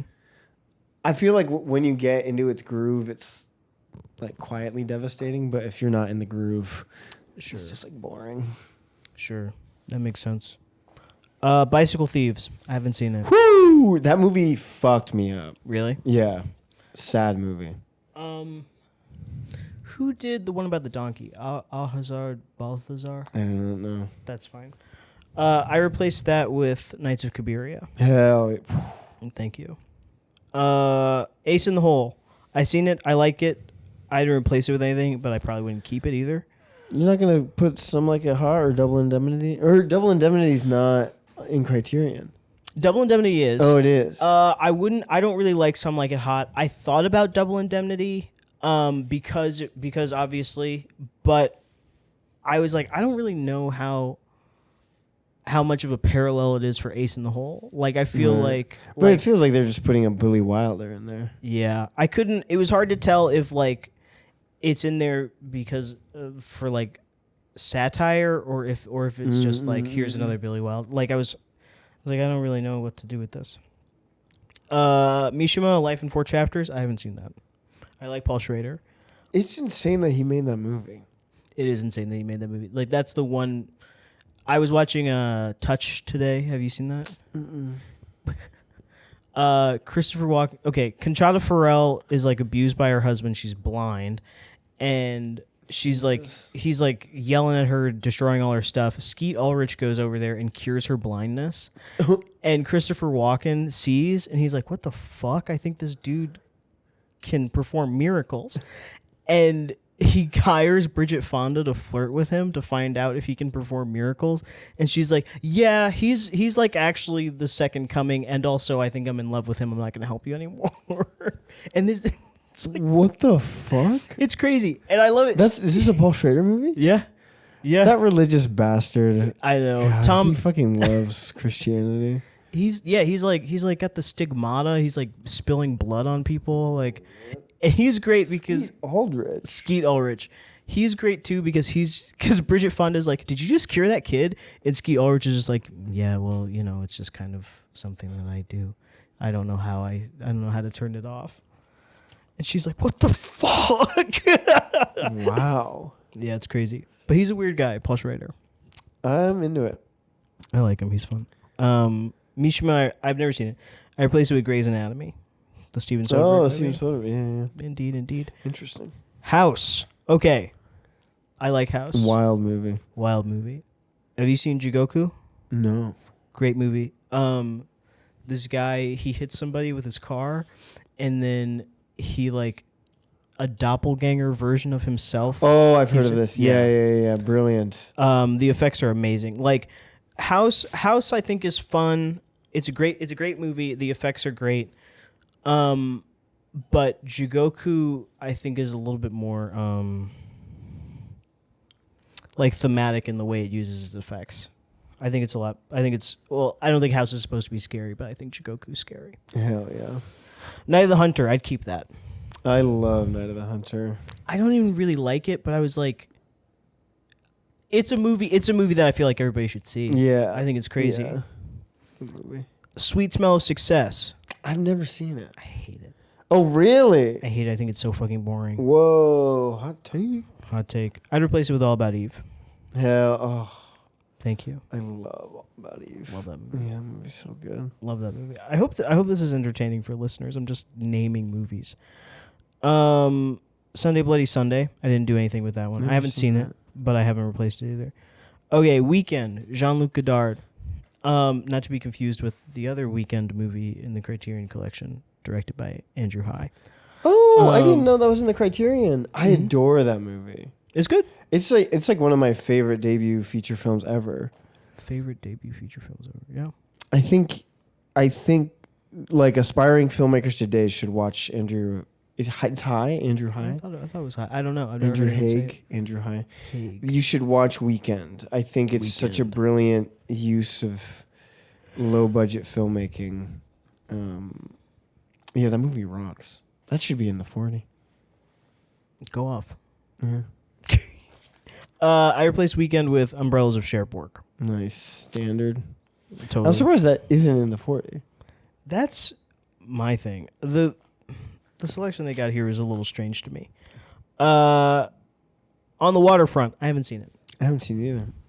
Big Boy Brando. Big Boy Brando. Repo Man. I like Repo Man. I replaced it with Bound. Ooh. Thank you. Yeah. Thank you. Bound I like Repo Man. is, once again, aspiring filmmakers. Watch that movie. So true. Incredible use of just a handful of settings. So good. I went to a Q&A yesterday. Gina Gershon was there. Oh, really? Mm-hmm. Nice. It was incredible. Hot. Dude. She's sexy. She's so good. Like, I don't even know what to say. Yeah, I was speechless. They were talking about the movie, and I had a question. She looked me dead in my eyes. I was like, don't do that. You're crazy. Don't look at me. Don't look at me. And my question was stupid. I was like, so wait, has this been restored? Very I'm a fucking practical, idiot. pragmatic question. I know. I was like, Gina, I know about movies. Gina, I'm out here. Gina. Yeah, she's fucking sexy. Seconds, John Frankenheimer. I'd replace that with The Naked Kiss. I just rewatched that the Oh, other yeah, day. you're a naked kiss guy. I sure am. Now, not to be confused with Shock Corridor, which I do not like, and it's closer to the plot of Seconds, but I think The Naked Kiss is better. Persona. I like Persona. I like it more than the movie I replaced it with, but I'm just replacing it. Cries and Whispers. Okay. That.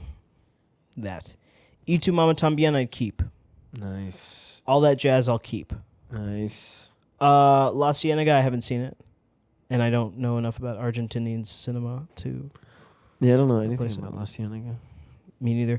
Lucretia Martel has another movie, The Headless Woman, where she thinks that she hit a kid with her car and she just goes crazy. Oh, no. Yeah, but it's very it's so low key. It's just her going about her life. And then every once in a while she'll be like, oh, ouch. I think I hit that kid. That kind of thing. His Girl Friday. I love His Girl Friday. I replace it with Broadcast News. Albert Brooks. Yeah. All right. I like him. I like Broadcast News. William Hurt is a fucking little devil in that movie. Great stuff. I've never seen it.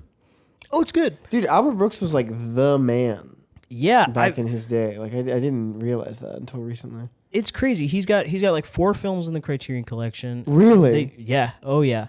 And they just made a documentary about him, and his comedy career. Cool. Crazy. I mean, when I think about it, the way I kind of think about people like that is when they voice in a Pixar movie and stuff. The idea that they were Finding Nemo, Albert Brooks. Yeah. And people were like, yeah, yeah, I'll watch it. And I'm like, who the fuck is that? I'm here for Ellen. That is wild. But yeah, I mean, he's funny. He's funny. He's cool. He's a good actor. Barry Lyndon. I like Barry Lyndon. I didn't replace it with anything. Yeah, of all the Kubricks, I'm cool with that one being in the 40. Yeah. Night of the Living Dead, I'd keep. I don't like it that much, but I'd keep it. Okay, so here's the thing. Wanda, I haven't seen it. Neither. The only movie I could think as an equivalent would be Girlfriends, but Girlfriends came out like almost 10 years after Wanda, and I was like, the whole point is that Wanda was like a benchmark, so I feel pretty safe in saying that, like, even if I hate it, I'll be like, yeah, it's probably a good idea to watch that movie. I've been told it's like Barbie, but for, smart people. This is probably a nicer way I could have said that. Maybe. That's all right. I'm a sleepy boy. I'm sorry. No. I'm almost done. Mirror, I don't like it. I replaced it with The Ascent, directed by Larissa Shepitko. Love and Basketball, I also don't like it. I replaced that with Mississippi Masala. Oh, nice. Yeah. Denzel. So that, who also has a lot of movies in the Criterion Collection. As he should. As he should. He's been in a lot of great fucking movies. So that's all of the ones I replaced. That leaves me with like 9 or something. High and Low, Carnival of Souls. Oh, High and Low is so good. I was reading it and I was like, "There's no Kurosawa in this." Like, oh, so you're putting High and Low in? Yeah, I'm putting in High and Low. Dude, that is crazy, isn't it? What the hell? High and Low, Carnival of Souls, Ali Fear Eats the Soul. The Fire Within was that Louis Oh, Maillet. nice. Yeah. The Exterminating Angel, The Freshman, because they didn't have any silent films. Nice. Police Story, Polyester, All About My Mother, Parasite. Yo, Police Story is a good one. Police Story, dude. They also didn't have any. Sorry, I don't like Wong Kar-wai, so that's what I was about to say. But I think for as many Hong Kong action films as they have, I was kind of surprised that they didn't have. Yeah, that's silly. Polyester, All About My Mother, Parasite, Merrily We Go to Hell, and La Bamba. Ooh, nice. Thanks. So that's the end of my 4. I love you, that song. Yo no soy marinero. Soy capitán, soy capitán, soy capitán.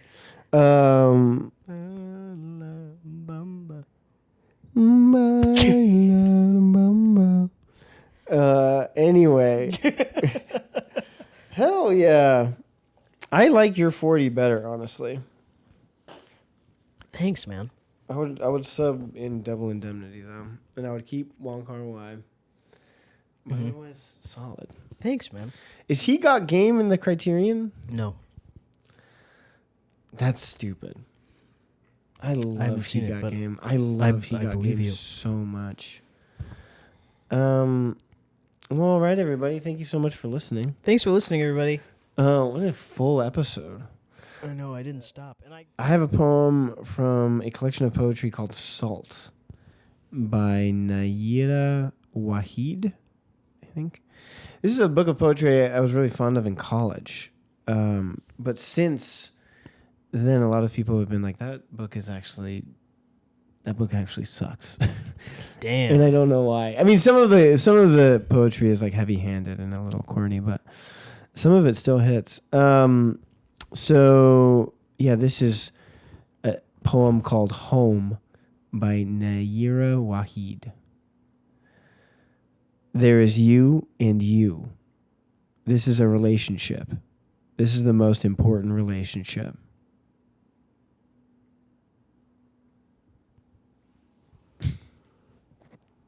Oh, Yeah.